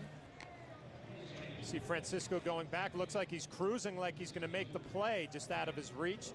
You mentioned it, Michael. The wind is blowing, but not howling. Just a nice stroke and good extension from Russo. Second inning of work for Jose Contreras. Kyle Kendrick was outstanding in his 3 innings, just 1 hit. A double inside third by Robinson Cano. So he faced 10 batters in 3 innings. So the tying runs at second. Polanco in at third, running against the bunt, and that's what he gets. Beautiful bunt by Pena. And he beats it out. Polanco took his time, Utley covering, and batting from the left side. Pena is very, very quick, so he picks up a bunt single. If you're going to be an extra infielder for the New York Yankees, you have to be able to sacrifice bunt. A good one, Polanco. Takes his time a little bit. You see Pena hustling all the way down the line out of the left-handed batter's box. Gets a good jump out of the box. Blanco takes maybe a little hesitation, not bad. Pena showing a little speed out of the box, good jump. The little things you have to do to be an extra infielder for the New York Yankees. Here's Brett Gardner, and he hits one slowly to Ryan Howard. That's going to tie the game. Gardner's tagged out. Russo scores. Pena moves to second. It's 3-3.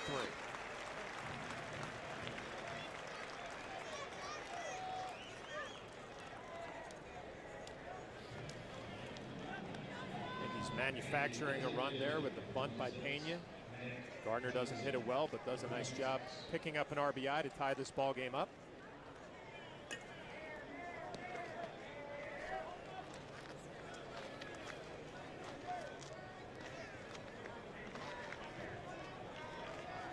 Here's Nick Johnson. And the pitch inside. So now the go-ahead run is at second in the person of Ramiro Pena. It'll be interesting to see Nick Johnson if he can stay healthy this year. You saw the 8 home runs last year total. A guy who, as a young player, would hit the ball the other way the first time through with the New York Yankees. Didn't really try to hit home runs, didn't know how to do it. And you wonder in the new Yankee Stadium, a very inviting short porch in right field, have a few more opportunities for some pitches to drive, maybe see if he can get up to 15, 16 home runs.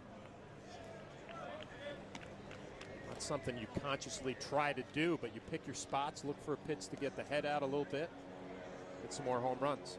John, do you believe the loss of Damon and Matsui will affect the team adversely? Well, it's tough when you lose all that production, especially from left-handed hitters, but you got to keep this guy on the field, Nick Johnson.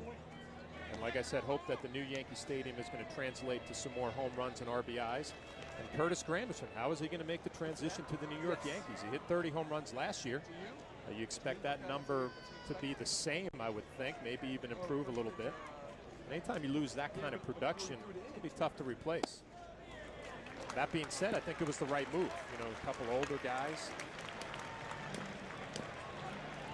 Now, there are a lot of schools of thought when you're building a team or assembling a team, and most GMs will tell you it's much better to get rid of a guy a year too early and have him go on and get a great year somewhere else than a year too late and have him have that bad year with you.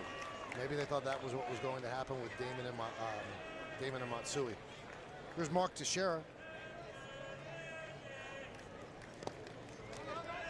Nice block there by Ruiz. Pinch running for Nick Johnson is Brandon Laird.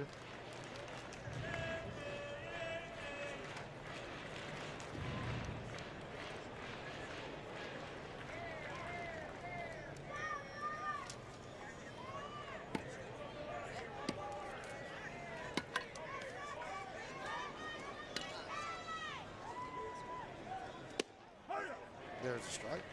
Contreras still has a good arm. Here it is early in spring training, 93 miles an hour.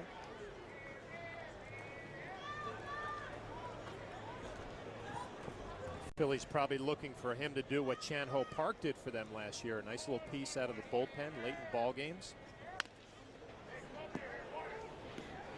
He's had a real good fastball, a nice split finger. He actually digs, sets up in his glove with a split finger grip, and then makes adjustments from there. Take a look at it. Digs for a split finger, holds it in his glove, and then makes his adjustments. It's always been his bread and butter pitch, that split finger. Added a nice little slider. He should be a nice piece out of the Philly bullpen. Swing and a miss. Teixeira down on strikes.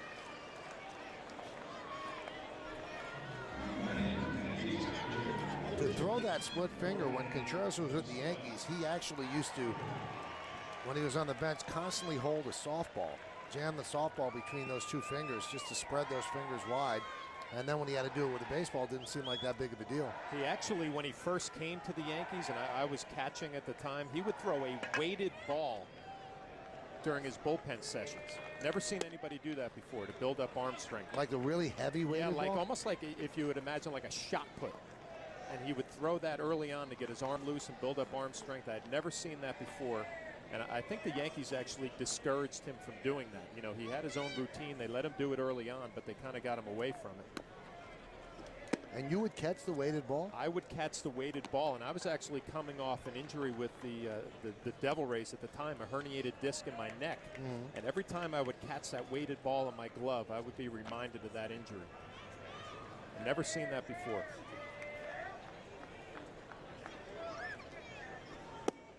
And I guess you couldn't say, Jorge, can you catch this, instead of me? I was fighting for a job, so nobody knew about that until now. Really? We're breaking news right here? I feel like we have that trust, you and I. That's great. We don't, but that's great.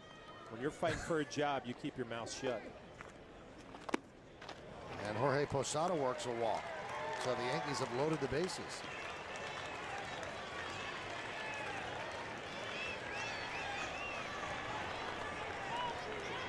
And Rich Doobie, the pitching coach, quickly out. This comprehensive telecast is presented by authority of the New York Yankees and may not be reproduced or retransmitted in any form, and the accounts and descriptions of this game may not be disseminated without the express written consent of the New York Yankees.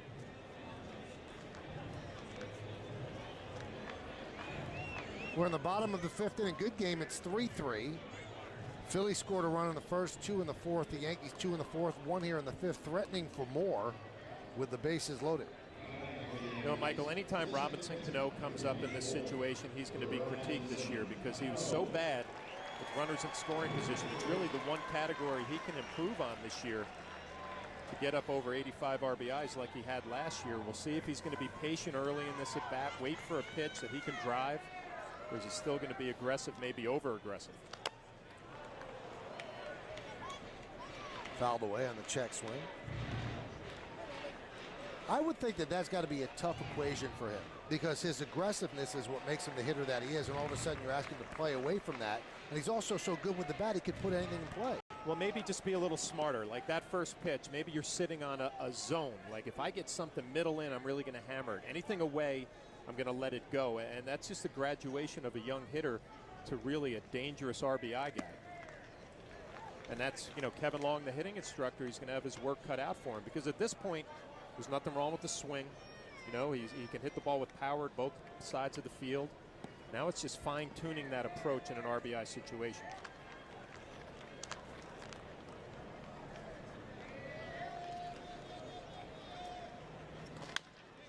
Grounded right side and through for a base hit. 2 runs will score. They have Posada hung up, but he'll get back to second without a throw. A 2-run single for Cano, and the Yankees have taken a 5-3 lead.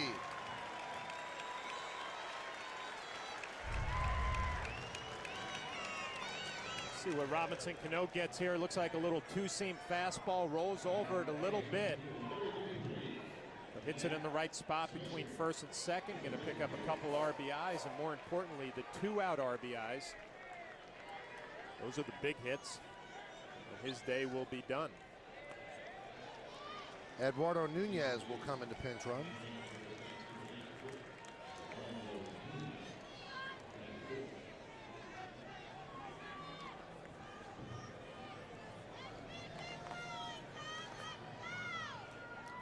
First and second, 2 outs. Here's Nick Swisher. And the count 1-0. Swisher with a 2-run double in the 4th inning. Got the Yankees on the board.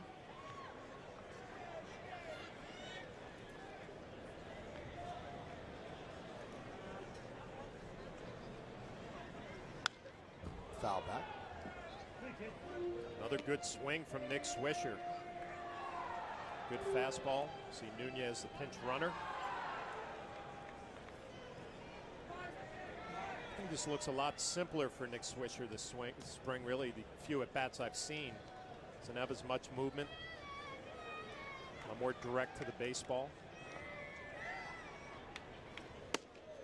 You think that's smart, though? I mean, he had such a good year for them. Didn't hit for average, 249, but he had 29 home runs. Should they mess with that? Well, I think in the postseason he got exposed a little bit. I mean, you get to that time of the year where you have the best pitchers in the game, and maybe they found some weaknesses where they could get him out front with the breaking ball and beat him with the fastball. It's a game constantly of adjustments.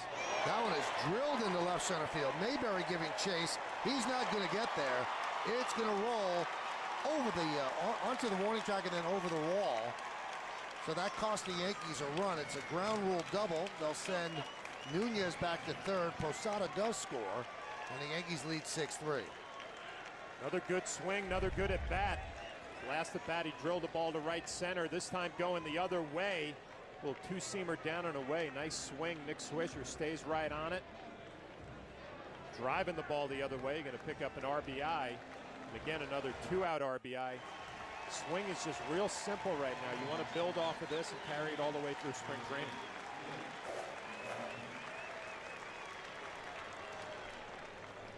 Jose Hill will pinch run for Swisher. He gets congratulations. Yankees still up. Well, we'll duck out for just a moment as the Phillies make a pitching change. Tonight, the action continues on MLB Network. Chad Durbin takes over for Jose Contreras and deals to Marcus Timms. Durbin's numbers last year.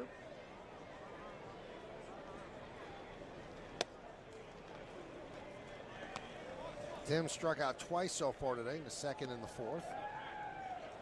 That's what he did last year with the Tigers, 13 homers, 36 ribbies. He hits lefties very well, and that's where he could be a valuable guy off the bench for the Yanks.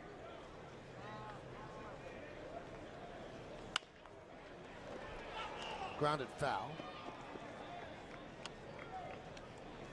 We told you before we went to break, Jose Hill pinch runs for Nick Swisher, so he's at second. And Eduardo Nunez is at third.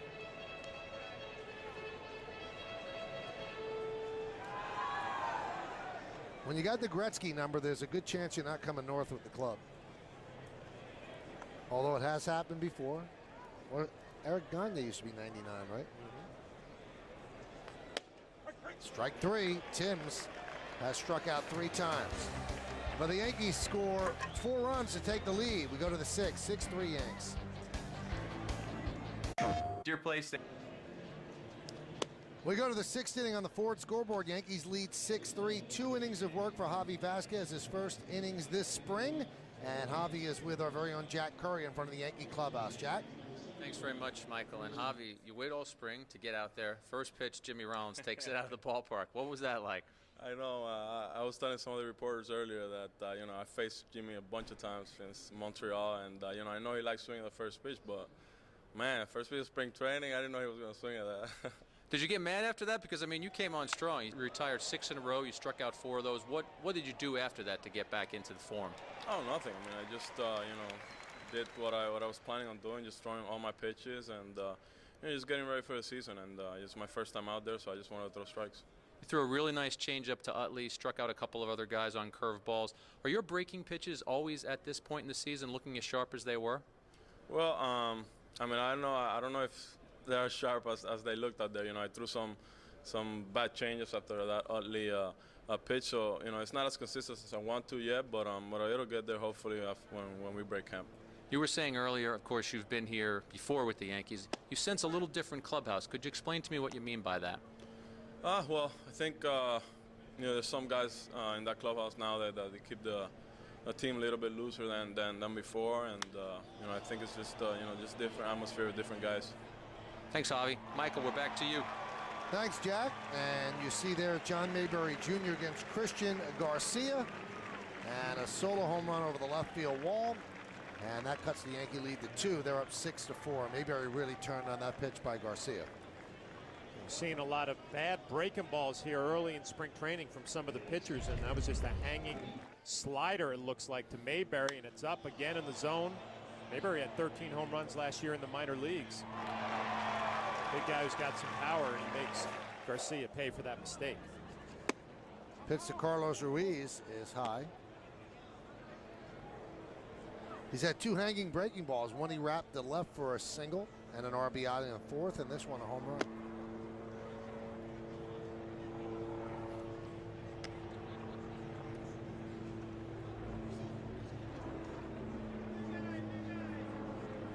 Those are Garcia's numbers at Double-A Trenton.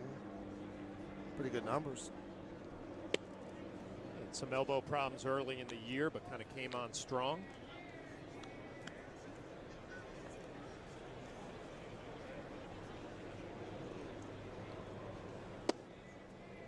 Carlos Ruiz works a walk. Phillies train in Clearwater, and that is a stone's throw away from here, probably a half-hour drive just over the causeway. And that's why when you look at the lineup that they sent out there today, everybody but Shane Victorino is one of their regulars. Usually teams in spring training will travel maybe 5 regulars. You have to have 5 in the starting lineup or 4, but they have 8. There's Jimmy Rollins, one of those regulars, 2 for 3, the home run that Javi spoke about, then the bunt single, and he struck out. Chopped up the middle. There's one on to first. Double play. Tough to turn with the speedy Jimmy Rollins. But Pena and Nunez to Hill certainly did the job. So you score that 6-4-3 as Garcia works out of trouble. But 1 run on the home run by Mayberry. No hits, and because of this double play, nobody left on base. Let's go to the bottom of the 6th. It was easier than I thought. I was done in no time. Stain was a snap. Protective finish was smooth. So easy I did it again. Minwax makes and keeps wood beautiful, easily. With the new Geico Glove Box app, you can get help with a flat tire. Find a nearby tow truck or gas station. Call emergency services. Collect accident information.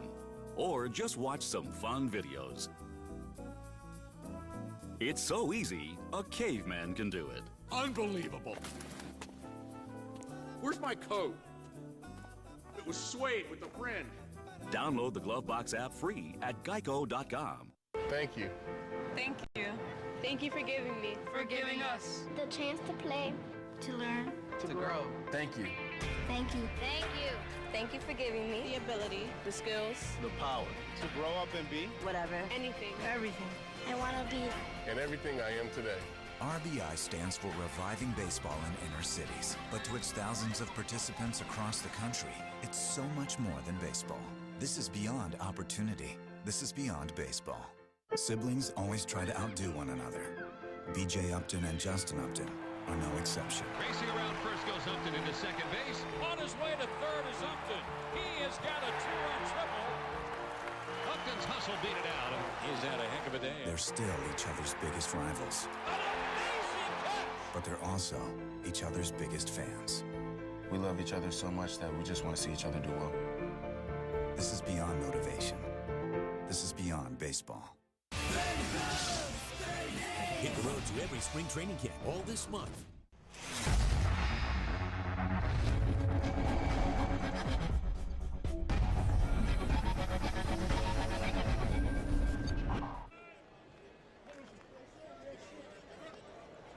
On the Ford scoreboard, you can see that gentleman's calling and saying, listen, it's 6-4, Yankees are winning. We're in the bottom of the 6th. Yeah, everything's cool. I'm sitting next to a Tampa Bay fan who I can't stand, but all good. All good here at Steinbrenner Field. Chad Durbin came on to get out of the 5th and now deals to Kevin Russo. And out of the zone, 1-0.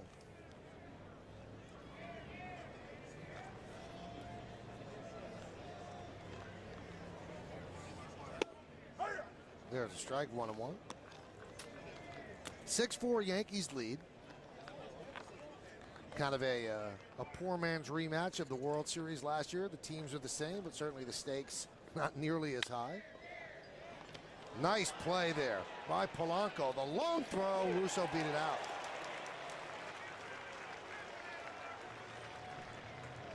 Polanco, been a second baseman for a while, but he showed a pretty good arm there. He did. We'll check out his first reaction going towards the line, the backhand. He tries to sit on his back leg. And a pretty strong throw over to first base, but Russo able to beat it out. It's going to be a transition moving from second base the last few years back over to third. Pretty decent throw across the diamond, just not in time. Here's Ramiro Pena, and the pitch low.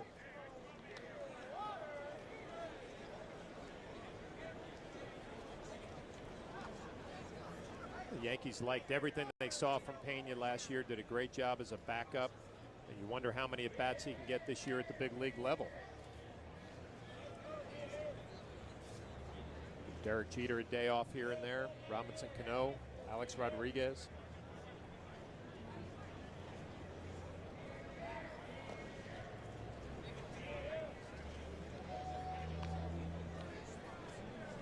You know, he's in a very weird situation. Usually if you're 24 years old, you're not going to be a utility guy, but he knows that that is his only path right now to the big leagues, at least with the Yankees. That one is sky to left field, and Dominic Brown puts it away for the first out. And it's a real thin line for the Yankees as well, because this kid has some skills, and you don't want to retard those skills by having him sit on the bench, but you know, they also want to win, and they think that that's their best chance to win now. But even in a backup role, I mean, it's unusual that you see a young player like Pena do so well in a backup role last year. You know, he wasn't getting consistent at bats, but it always seemed like he did something positively when he came to the plate. But you're right. I mean, they got to find a way to get him some at bats so he continues to improve, even though he's going to be a backup player.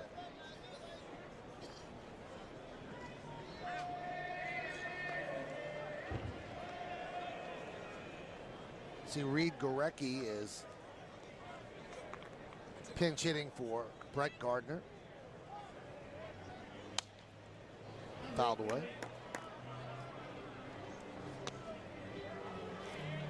John, were your first couple of spring trainings as that guy, you know, the guy with the high number, or? Number 62 with the Red Sox in spring training, and obviously being a catcher, just did a lot of warming up pitchers and was happy to be there in spring training. If you got an opportunity late in the ball game, like some of these kids, I mean, you're excited to be out there to get a chance, but you know you might only have one at bat to open up the eyes of the coaching staff and the manager, general manager, and the scouts. It's all part of paying your dues. The high number on the back of your jersey. Does it get frustrating though? You know, you see all the big stars and you know you're not there yet? No, because I think it's just that natural progression. You know, you're happy that you get to big league camp. You wear number 66 or 62 in my case, and it's not the greatest feeling in the world. But you know that if you do well this year in the minor leagues, your number might go down next spring when you show up.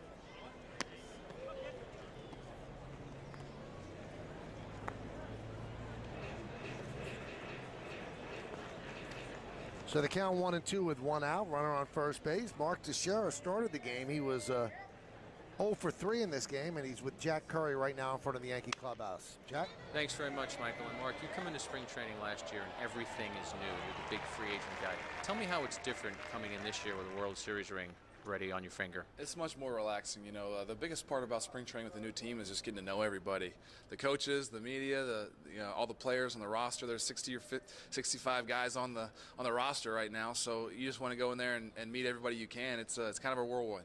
You end up last year 39 homers, 122 runs batted in, but it started a little slow for you. Do you do anything differently in this spring to try and avoid another slower April? No, unfortunately, you know, I haven't gotten off to great starts, but you know, I haven't put my finger on it yet. You know, we're just trying to keep working, keep getting better, and the good thing is that I always catch up, and I catch up pretty quickly. So yeah, I don't really worry about it too much. You were one of the big guys with CC and AJ last year. What do you think about the additions the Yankees made going into 2010? Yeah, we've made some great additions. I mean, we're always trying to get better, and you know, I think our team is just as good as we were last year, if not better, and hopefully that'll show on the field. That's Mark Teixeira. Michael, back to you. Thank you, Jack, and thank you, Mark, as well. Damon Sublett is at the plate, and an 0-2 count on him against Chad Durbin. Runner on first base, that's Kevin Russo. Yankees lead 6-4. Must be much more relaxing for a guy like Teixeira. Last year, you don't know anybody. Obviously, you know them from across the field.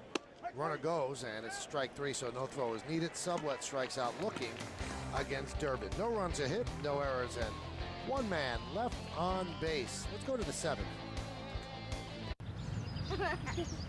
Look in the glove box. Suitcase? Huh? Where do gummy bears hide? Under the seat. Look! Yeah! The all-new Chevy Equinox. Guess who? Dad! Enjoy the trip. Okay, Daddy. A Consumers Digest Best Buy with a 100,000-mile powertrain warranty. It takes you farther and brings you closer. I'd like the crab cakes and throw in chowder, salmon, and shrimp, all for around 10 bucks. No! No other place can match Golden Corral's Great American Seafood Tour. It's Hawaiian coconut shrimp, Maryland-style crab cakes, and more. And it's all for around 10 bucks. Only at Golden Corral. With more live baseball action, MLB Network's got our game face. So the duck says, because my dad's a state trooper. Ooh, I thought he was out of the office. Hey, Jerry. Why are we losing all our customers to Scottrade? Well, because they have $7 online trades and they have mobile trading. What's that? Millions depend on Scottrade for powerful trading tools and personal service. Can we get this to go? Scottrade. Get invested.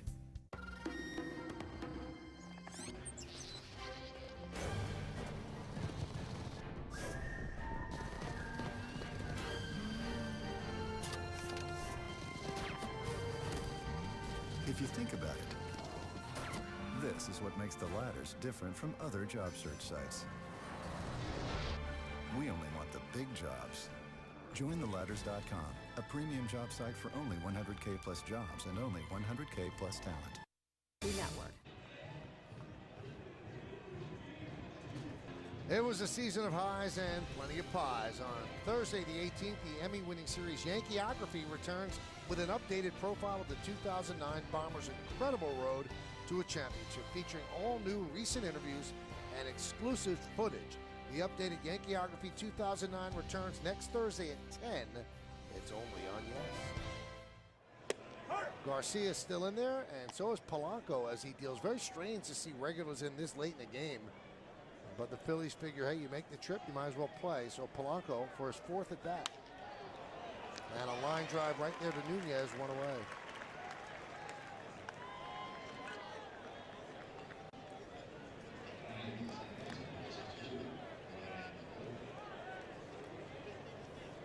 This would be Chase Utley's spot. And batting for Utley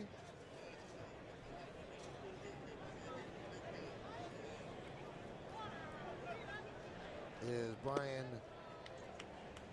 Bocock.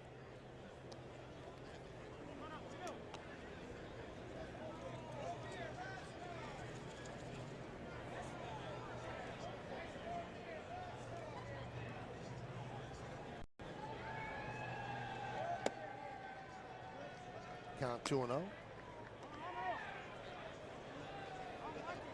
This happens during the regular season as well.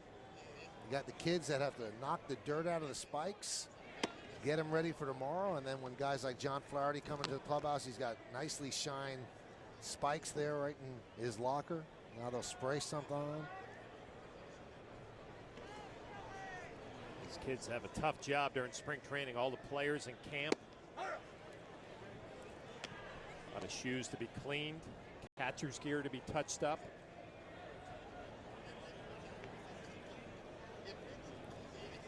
The 3-1. There's a strike.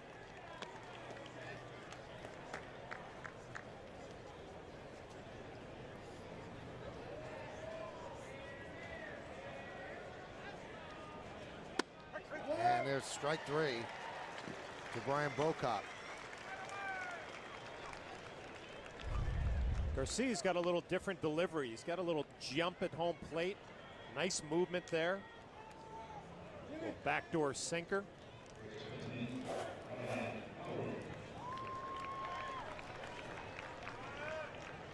Ryan Howard will come up for his 4th time. He's 2 for 3. Look at those numbers last year, 45 and 141. He's in a great ballpark for him. Because even if it's an outside pitch and he just hits a fly ball to left field, it could be out at Citizens Bank Park. Not that he needs many cheap home runs, but it's a great hitter's ballpark. Rookie of the Year in 05, the MVP in 06, 2-time All-Star and World Champion in 08. Was the MVP of the NLCS last year. Didn't hit as well in the World Series as he did in the NLCS, but he can rake. Big guy, lost some weight over the winter. So they dropped about 15 pounds. Still a large man.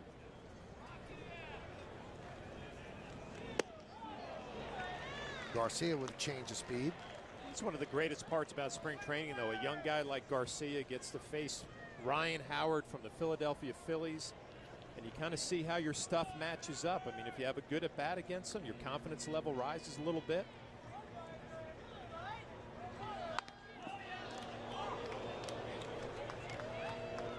Into the Yankee dugout with that foul ball by Howard. You see it all the time when a young pitcher comes to the major leagues and all of a sudden they start believing, you know what, my stuff is good enough to get these guys out. Well, that can also happen in a spring training game, late in the game in the 7th inning. Be a big confidence boost for this young righty. Strike 3. A confidence inning for the young right-hander. He goes 1, 2, 3 and gets 2 strikeouts looking. At the end of 6 1/2, it's time for the 7th inning stretch at Steinbrenner Field.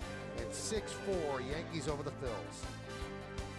Dear PlayStation, just got my copy of the show. It's just like the real thing. Thanks, Chief. It's the most realistic baseball game ever, so even guys like you and me with no talent whatsoever can feel the rush of being in the show. But I'm the American League MVP. Sure you are, big guy.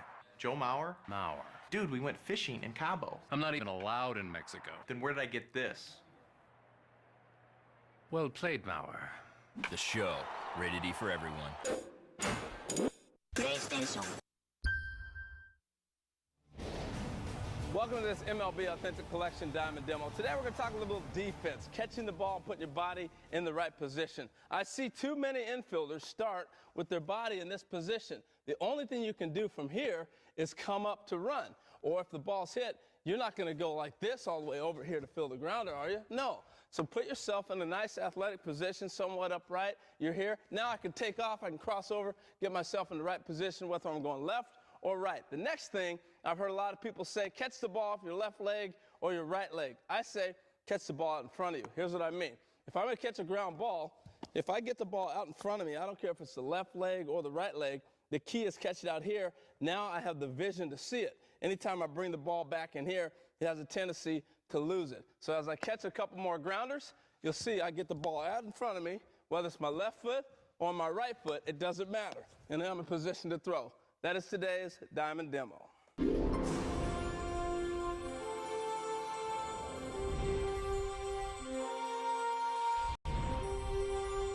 Get back the cards you loved and lost in the Topps Million Card Giveaway. Go to ToppsMillion.com. Hello, flame fresh taste. Hello, mouthful of beefy deliciousness. It's the new Extra Thick Steakhouse XT burgers from BK. 30% more beef than McDonald's Angus burgers, starting at $3.99. Only at Burger King.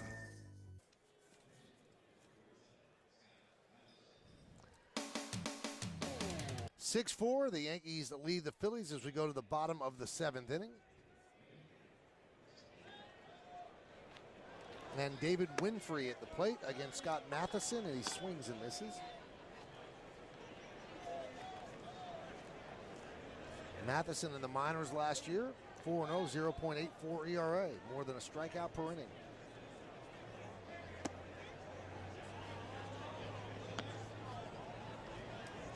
Now those are clean shoes. They're ready for Mark Teixeira tomorrow when he comes in. Well, you know you made it when you have your number on your shoes. I was never lucky enough to have that happen, Michael. I used to see on the back of your spikes it said Flash. No. So, yeah. No. Yes. Those are the big boys. That's nice, too. Nice, clear 25. Says Tex up there, too. In case you don't know the number, you know Tex. Winfrey swings and misses.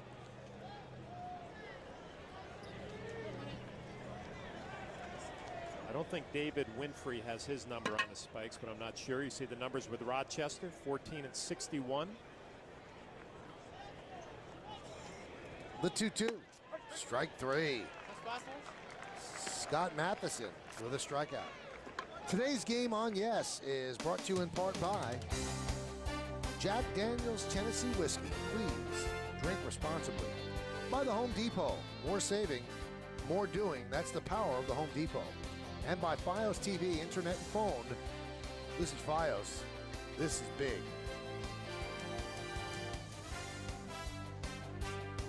Here's Jesus Montero. And there's a strike. Look at the numbers in the minors last year. This is one of the top prospects in baseball, considered the top prospect in the Yankee system. Breaking ball, he's just a kid.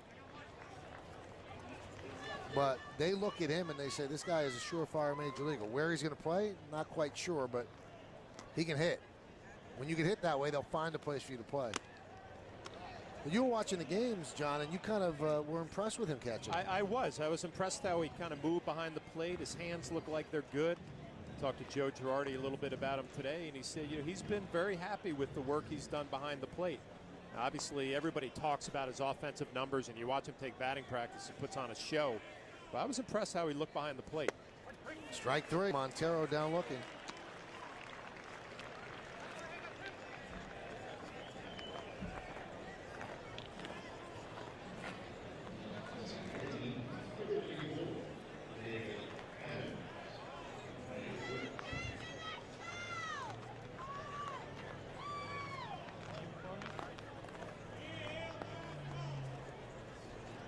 And that's going to bring up David Adams.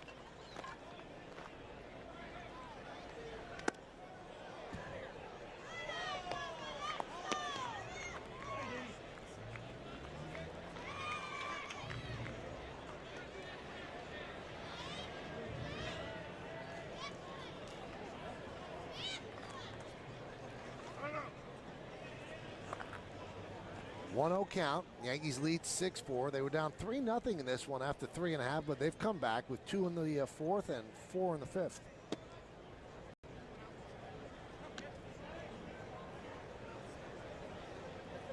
Bottom of the 7th inning. Phillies have out hit the Yankees 10-8, and the Yankees have done more damage. Scott Matheson deals. Driven into right center field. That's going to be trouble. It's going to be a base hit. Dominic Brown can't cut it off. And David Adams has himself a double. This spot in the lineup's been good for the Yankees. 3 for 3 with a walk and 2 ribbies. You might only get a few chances if you're coming off the bench. Gets in a bat. You see the nice leg kick, stays back. Good sign early on in spring training when you can drive a ball to right center field. Gets into second base with an easy double. Like I said, if you're one of these extra guys on this team, you might only get a few at-bats during the spring. Just trying to open up some eyes.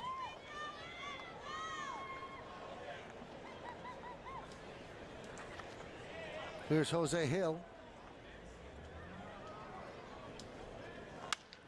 Base hit, right field. Here comes Adams. He rounds third. Here's the throw from Dominic Brown. Not in time. Adams scores.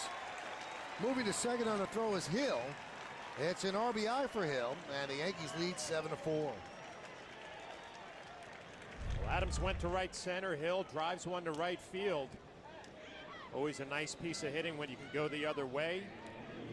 Fastball out over, stays inside, drives it to right field. Dominic Brown showing off a strong throwing arm in right field. And he gets his feet tangled a little bit, but a lot on this throw. It's just up the line a little bit. And Adams scores easily. Here's Colin Curtis. And a strike.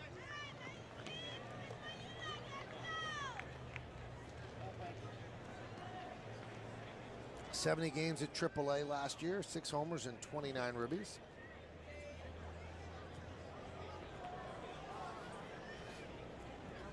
Seven 4 Yankees, bottom of the 7th.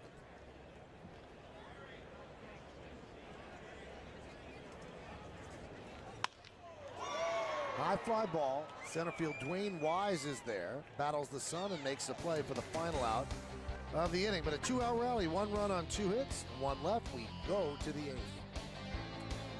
I never thought it would be so easy. I was done before I knew it. Staining was fast. The protective finish was flawless. So easy, I did it again. Minwax makes and keeps wood beautiful, easily. 2K Sports.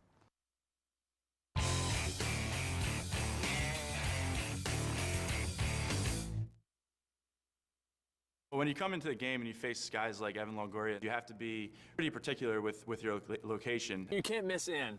He's really quick inside. Uso el slide para el pie de atrás.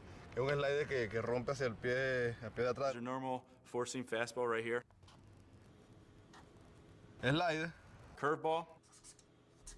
Kind of like a splitter. Recta dos costuras.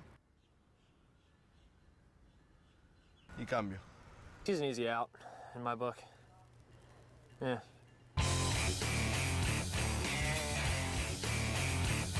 In Major League Baseball 2K10, it's all about the pitchers versus the hitters. Get ready to battle.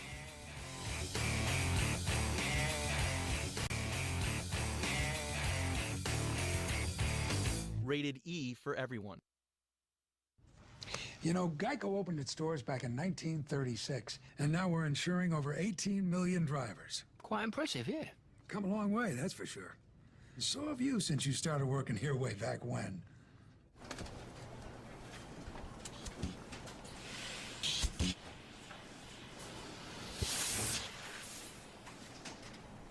I still have nightmares.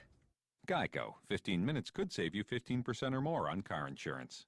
Tonight, the action continues on ML Network with another spring training matchup. Then catch the show bringing you inside training camp, 30 clubs in 30 days. It's all tonight only on MLB Network.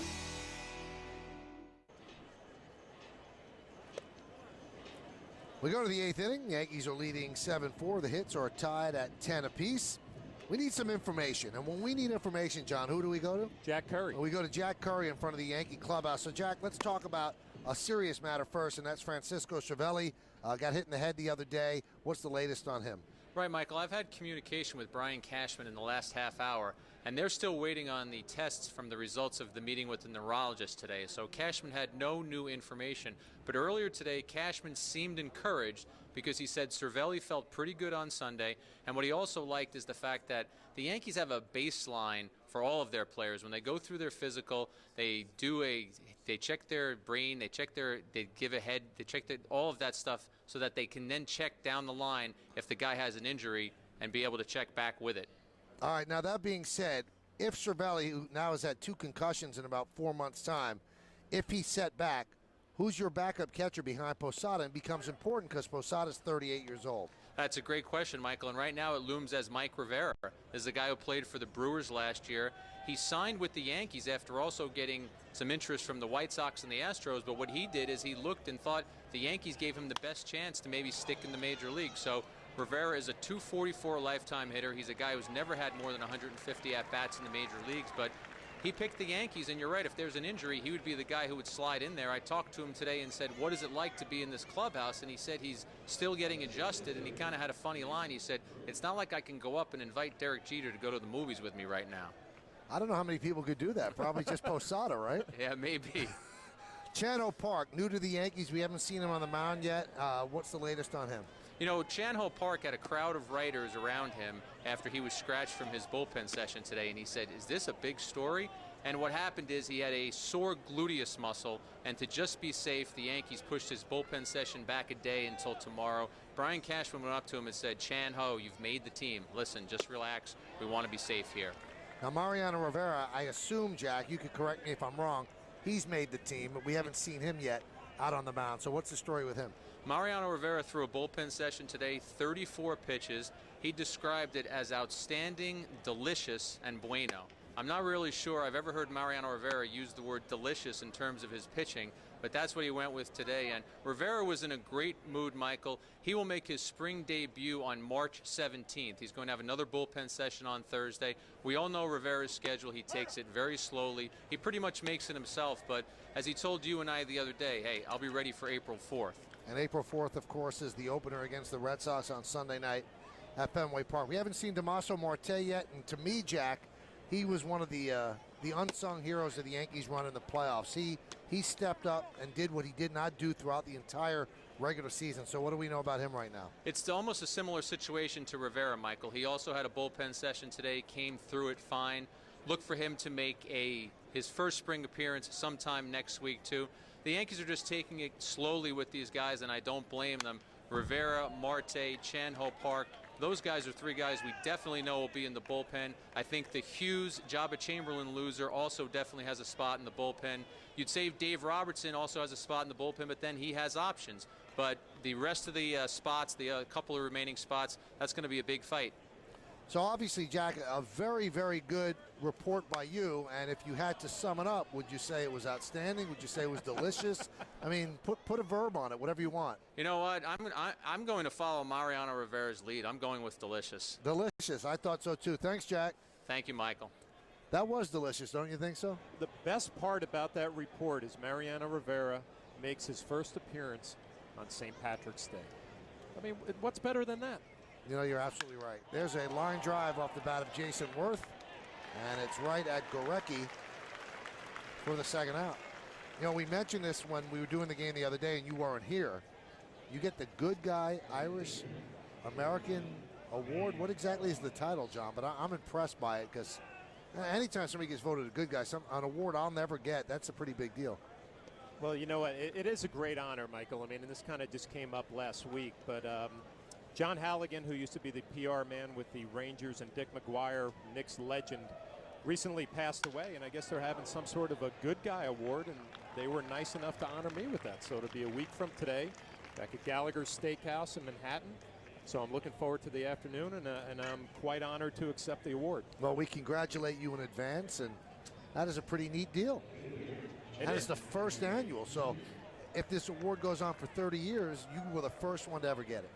It is a great honor, and obviously I'm very excited about it. I mean, I'm very proud of my Irish heritage. Sure. So to have this award, I'm going to look forward to next week and get to meet Dave Maloney, who was a big Rangers star. Good guy. Good guy. Good guy. Yeah, very good guy. Runner goes, and a stolen base for Dwayne Wise. Now, when is the date of the event? It's next Monday, a week from today. So what would that be, the 15th? Yeah. Yeah, too bad I'm not in New York. I would definitely have shown up. Thank you very much, Michael. I know you'd be there. Now, some people believe in karma, that if you're a good guy, it will show up in other ways. And I just got a text from Ken Singleton, who said, "Are you kidding me? Flash's first game, he gets a 10-minute game?" Because Kenny and I on Saturday did about a 6.5-hour game, which is fun. Especially spring training at the end, where you get all the high numbers come in and you're not really familiar with their names. Yeah, the unlisted numbers. But you guys are pros. You pulled it off. There was no option.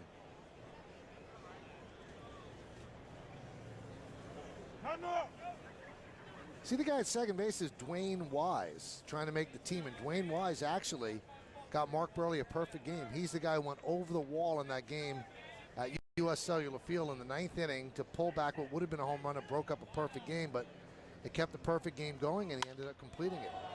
High fly ball, center field, and Gorecki will put it away, and that will do it here in the 8th. No runs a hit, no errors, and one man left on base. Let's go to the bottom of the 8th, 7-4 Yanks. I'd like the crab cakes and throw in chowder, salmon, and shrimp, all for around $10. No! No other place can match Golden Corral's Great American Seafood Tour. It's Hawaiian coconut shrimp, Maryland-style crab cakes, and more. And it's all for around $10. Only at Golden Corral. So rich and delicious. Hola, amigo. It's me, your TV. Just pulled the plug on your cable to show you something sweet. With DirecTV, get a DVR that stores twice as many shows as cable. So load it up. Sports, soaps, absolutely. Reality show marathon, not my thing, but cool. Lots of movies, why not? You got the room. Stop limiting yourself. Give them a call and check out that deal. DirecTV, it'll change your life.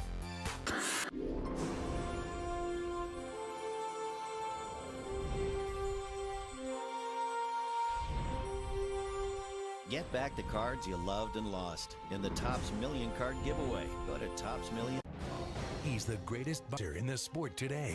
When he fights, the world watches. 7-time 7-division champion Manny Pac-Man Pacquiao taking on former IBF welterweight champion Joshua Clottey. Order now on DirecTV, and with the purchase of a 12-pack of Tecate or Tecate Light, receive up to $20 back by mail. Offer ends March 13th, 2010. Must be 21 years of age or older. Other terms apply. Pacquiao, Clottey. Live Saturday, March 13th on DirecTV pay-per-view. To survive in the big dance, you can't study just one team at a time. You've got to be ready for anything. I prepare my team with NCAA Mega March Madness, only on DirecTV. It's the only way to watch every tournament game in HD. Can't do it with cable, can't do it with Dish. And with 4 live games all on one channel, you won't have to find the upsets. They'll find you. Watch every tournament game with NCAA Mega March Madness, only on DirecTV.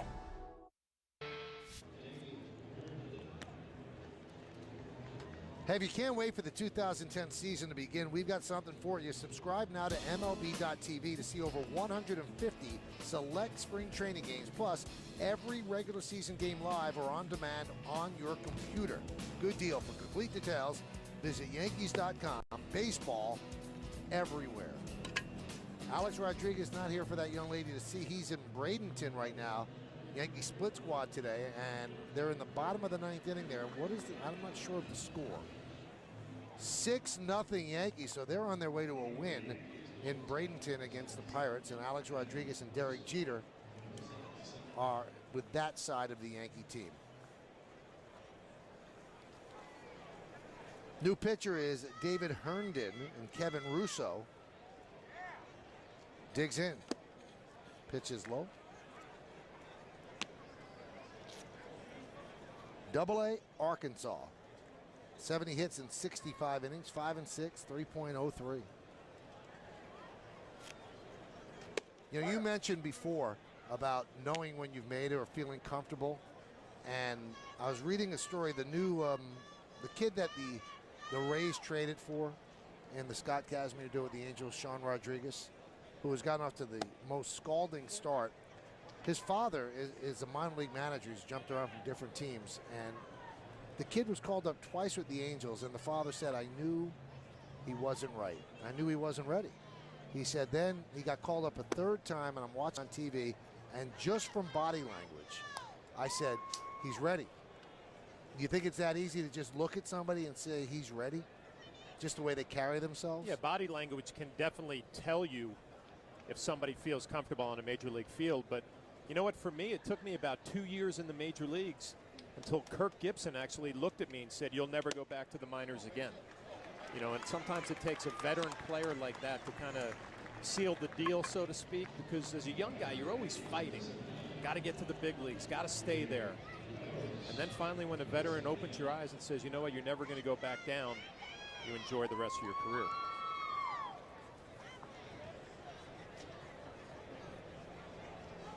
Here's Jimmy Paredes. Chopped to second, and it's bobbled. Everybody is safe.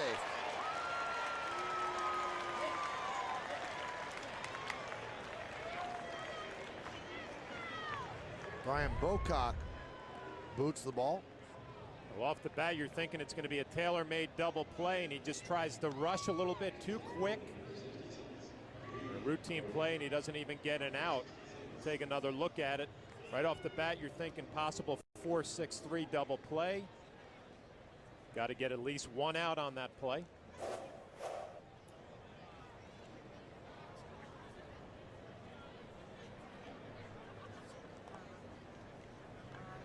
Here's Reed Gurecki, and a strike. Sellout crowd of 10,426 here at Steinbrenner Field.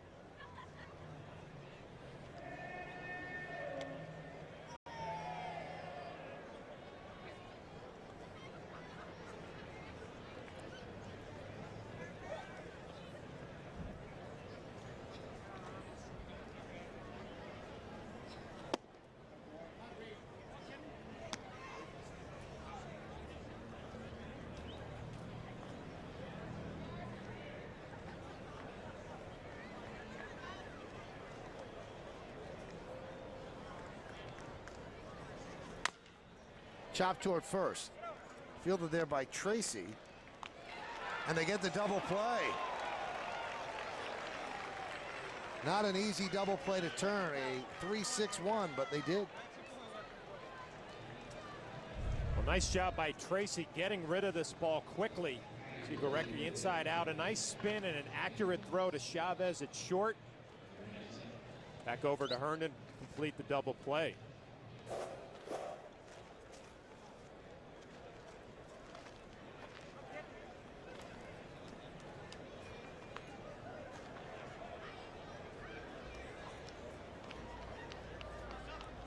And here is Damon Sublett. Boy, would he be popular in Manhattan?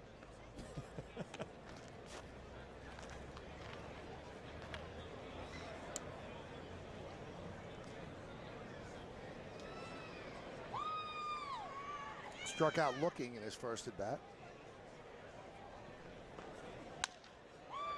Dribbled slowly toward second. Bocock over to Tracy, and that will do it.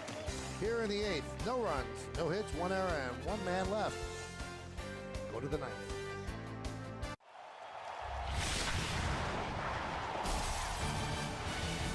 Spring training games on MLB Network are presented by Chevy. Every model is backed by a 5-year, 100,000-mile powertrain limited warranty.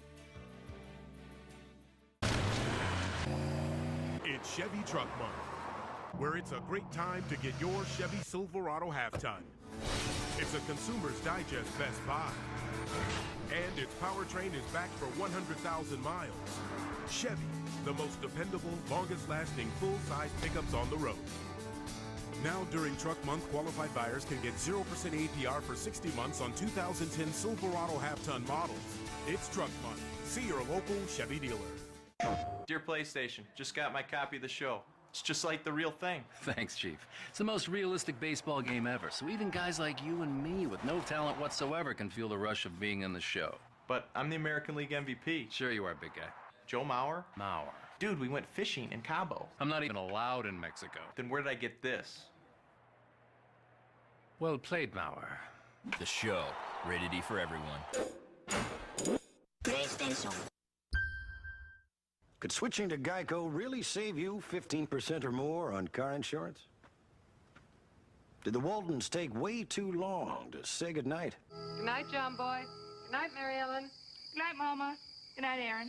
Good night, John Boy. Good night, Grandpa. Good night, Ben. Good night. Good night, Jim Bob. Good night, everybody. Good night, everybody. Good night, Daddy. Geico. 15 minutes could save you 15% or more. Hit the road to every spring training camp all this month. Tomorrow afternoon, the Yankees have a rematch with the Pirates here at Steinbrenner Field. Coverage starts at 1 when Bob Lorenz joins John Flaherty for all the action. And don't forget, opening day on Sunday, April 4th, as the Yankees take on the Red Sox at Fenway Park. Yankees baseball is back. It's right here on Yes. Now, speaking of the Yankees and the Pirates, it is a final in Bradenton. The Yankees win 6-0, and a combined one-hit shutout by Yankee pitchers against the Pirates. Here at 7-4, so the Yankees looking for a doubleheader sweep to snap their 4-game losing streak. Alfredo Aceves, 4 shutout innings, no hits, 3 strikeouts. Kind of a long shot for that 5th spot in the rotation, but had a nice day today. And Scott Aldred, who's a AAA pitching coach, made that trip today. So you got to believe he has bragging rights. A one-hit shutout for his staff on the day. You think he kind of tells Dave Island? Oh, I think he's already sent him a little text message. Wow. Kevin Nelson at the plate against Zach Segovia.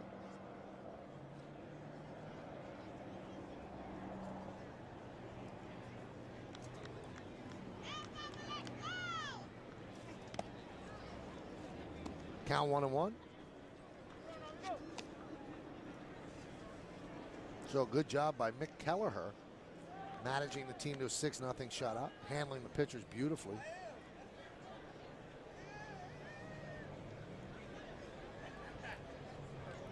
One. Grounded toward third and under the glove of I don't believe that's Weber. They're changing a lot of numbers today because a lot of the minor leaguers came over, so the numbers that are listed might not be the numbers or the players that are there. So we'll have to get that. You have that other list here, John? We'll take a look. He comes in and tries to just do the flip with the glove right underneath. It really looked like he had plenty of time. It's Jimmy Paredes. So he gets an E5. He probably didn't want us to know his name. And that's fouled away.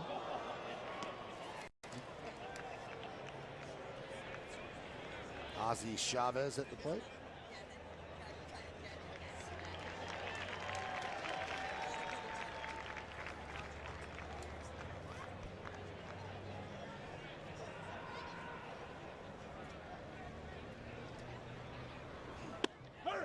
Strike. If the Yankees can hold on, all in all, would be a good day. You go over to Bradenton, pick up a win. Javier Vasquez makes his first appearance since '04 with the Yankees and had a pretty good outing. 4 strikeouts in only 2 innings. Didn't walk anybody.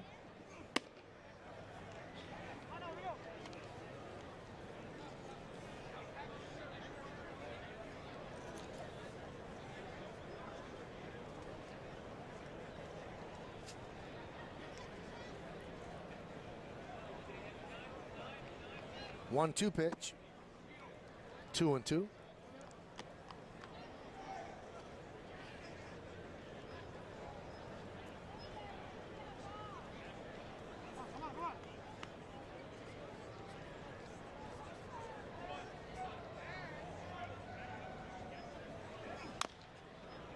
Chop foul.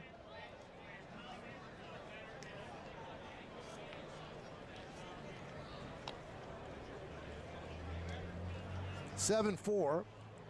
Yankees leading the Phillies.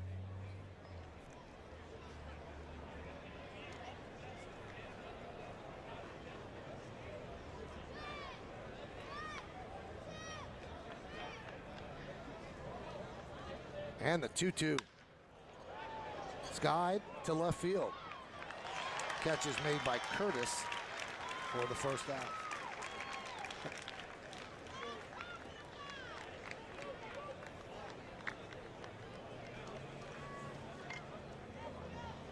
Well, we have an update from Jack Curry. The neurologist has seen Francisco Cervelli. He has evaluated the test. All the tests came back clean, and he is free to resume activities tomorrow. So that's good news for the Yankees. I know they were a little bit worried. He also had a concussion in November, right? Playing winter ball. Mm-hmm.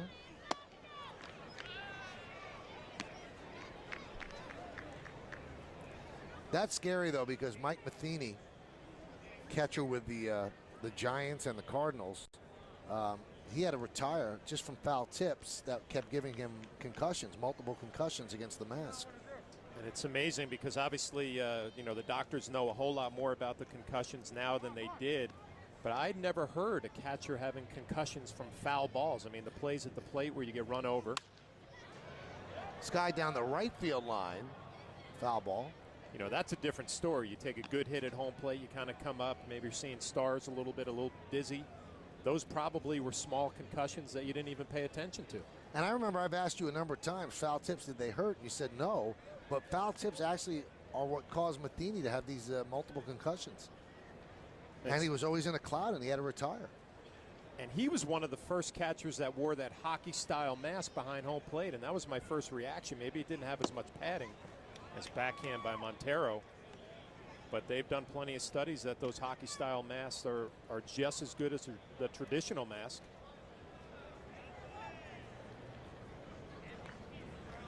Good look at all the padding there on the chin and the forehead up against the helmet.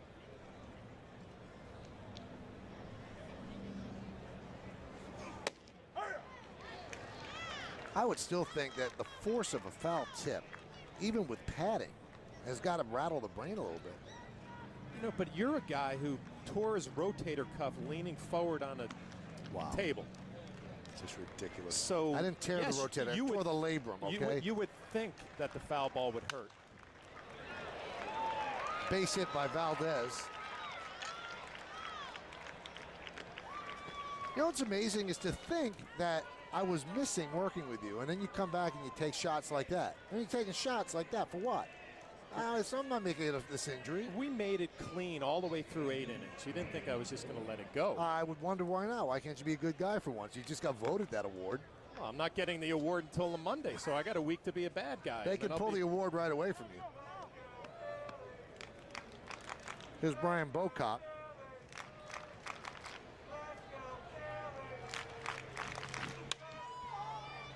That one is popped up, and the play is not made by Hill. He goes down but scrambles back up.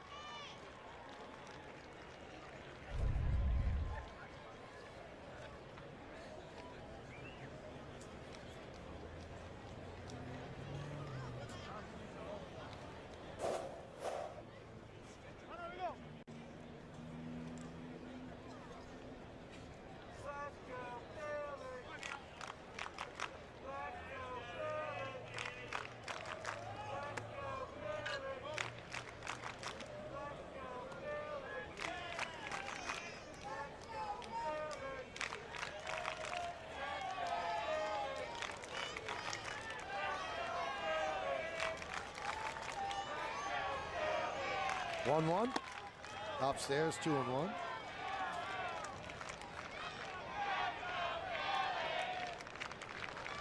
Segovia looking for one pitch, maybe pick up a double play and get out of here. Second inning of work, maybe a little fatigue setting in. There's a strike.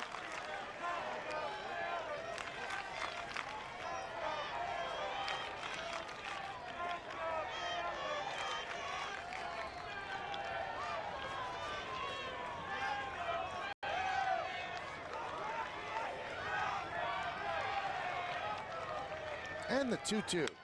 Line drive, a base hit to left field. That is going to score one run as Nelson comes across. And now it's 7-5. Yankees. So a base hit for Bocock. Seen a lot of hanging breaking balls today, and Bocock gets one. Takes advantage, drills it to left center. Made an error last inning and redeems himself a little bit here with an RBI base hit to left field.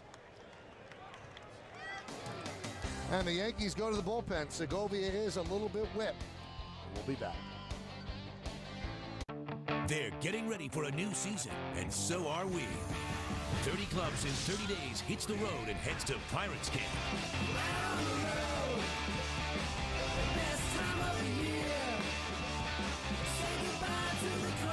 They've been looting some of the best prospects in the game. Now get an inside look at the Pirates' new treasures. Coming up next, only on MLB Network. Presented by DirecTV. You've wished for it. Yearned for it. Just can't wait for it. But are you ready? Ready for the new season? We are. You must be kidding me! What a play! MLB Tonight. All the major league teams. All the spring training stories. More coverage.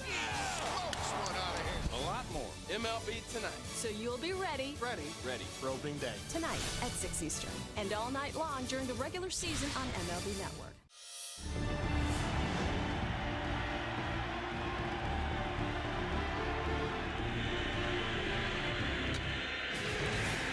Hayes waits. The Yankees are champions of baseball. They have surmounted every challenge. They have climbed every mountain. They are celebrating the organization's 23rd world title.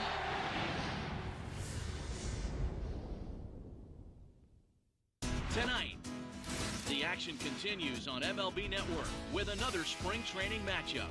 Then catch the show bringing you inside training camp, 30 clubs in 30 days.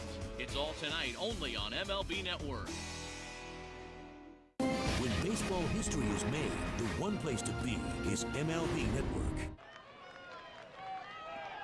Those two getting along famously despite the outcome of last year's World Series.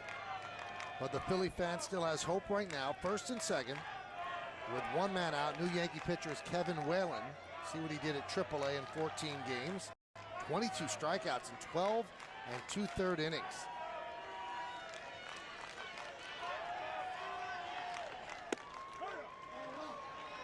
And Andy Tracy takes a strike.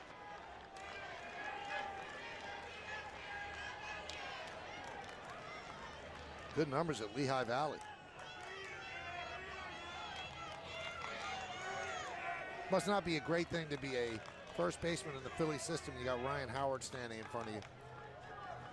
But you get these moments, you deliver, and other teams are watching. If you're good, they're not going to keep you down on the farm. They'll find a place. The 0-1. 1-1. And that's what a lot of young players are told.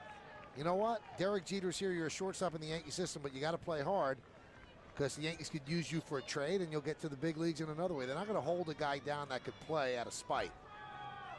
You're a commodity then. The 1-1. 1-2. That's a good point, Michael, talking to Billy Epler today, who's director of professional scouting for the Yankees. He has scouts all over Florida. We're talking to him about a few of the guys that have work, and they're down in Sarasota watching games. And you're right, if you could play in the big leagues, they will find a spot for you. The 1-2. Foul back.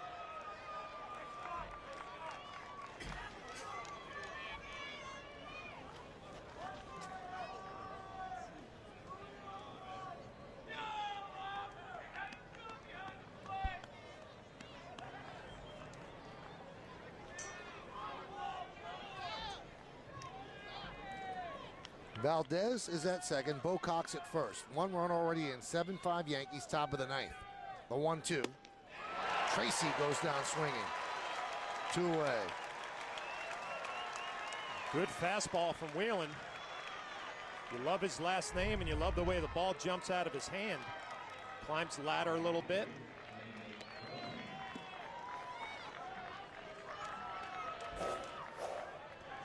And that'll leave it up to Dominic Brown. Last chance for the Phillies.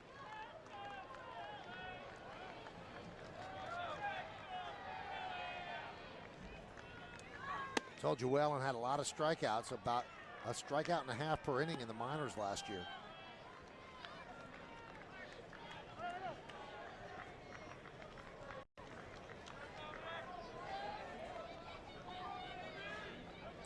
Dave Lopes, first base coach.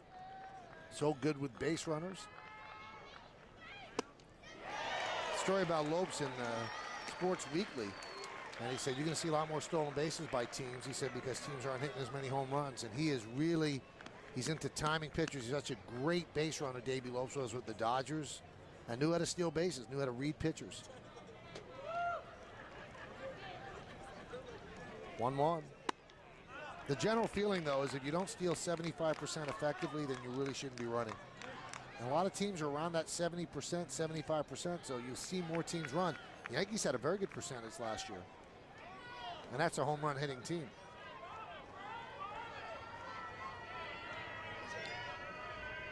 Two 1.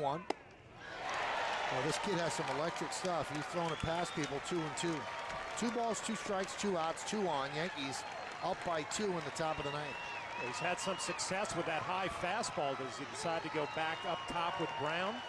Looks like he's got a pretty decent changeup. He could try to throw down in the zone. He has some options here.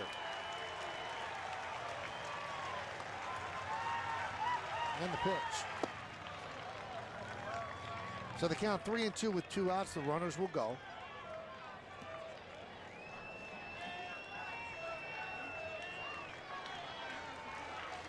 This should be power against power right here. He's going to rear back and challenge Dominic Brown. Let's see who wins this matchup. Runners go. High fly ball, right field. This should do it. Winfrey is there, and he puts it away as the Yankees win this one 7-5. In the ninth inning, 1 run, 2 hits, 1 error, and 2 men left on base. And the Yankees win this one 7-5. So they sweep a doubleheader today, 6-0 in Bradenton, one half of the split squad. This half wins 7-5. And the story of this game, John, has to be obviously the Yankee starter Javi Vasquez. You see the totals there: 7-10-1, beating 5-13-1. Sani the win, Contreras lost, Whalen the save. Vasquez 2 innings, 1 hit, 1 run, 4 strikeouts. Swisher was 2 for 3. Vasquez looked good. He did. He gave up the leadoff home run to Jimmy Rollins on a first pitch fastball and then really settled down. He loved the 4 strikeouts and no walks. All right, let's take a look now, John, at the play of the game. Brought to you by Geico. 15 minutes could save you 15% or more on car insurance. Robinson Cano in the bottom of the 5th. He breaks up a 3-3 game with a base hit to right field. That's going to drive in a couple of 2-out RBI for Robinson Cano, your Geico play of the game. And that is going to do it from Steinbrenner Field here in Tampa, Florida on a beautiful 70-degree day in the Grapefruit League. Join us again tomorrow for Yankees baseball as the Bombers take on the Pirates right here at George M. Steinbrenner Field. Our coverage will begin at 1 p.m. right here on Yes. Special thanks go out to Frank DeGrace, John Moore, Woody Fryman, and Mr. John Filippelli. Once again, our final score, the New York Yankees 7 and the Philadelphia Phillies 5.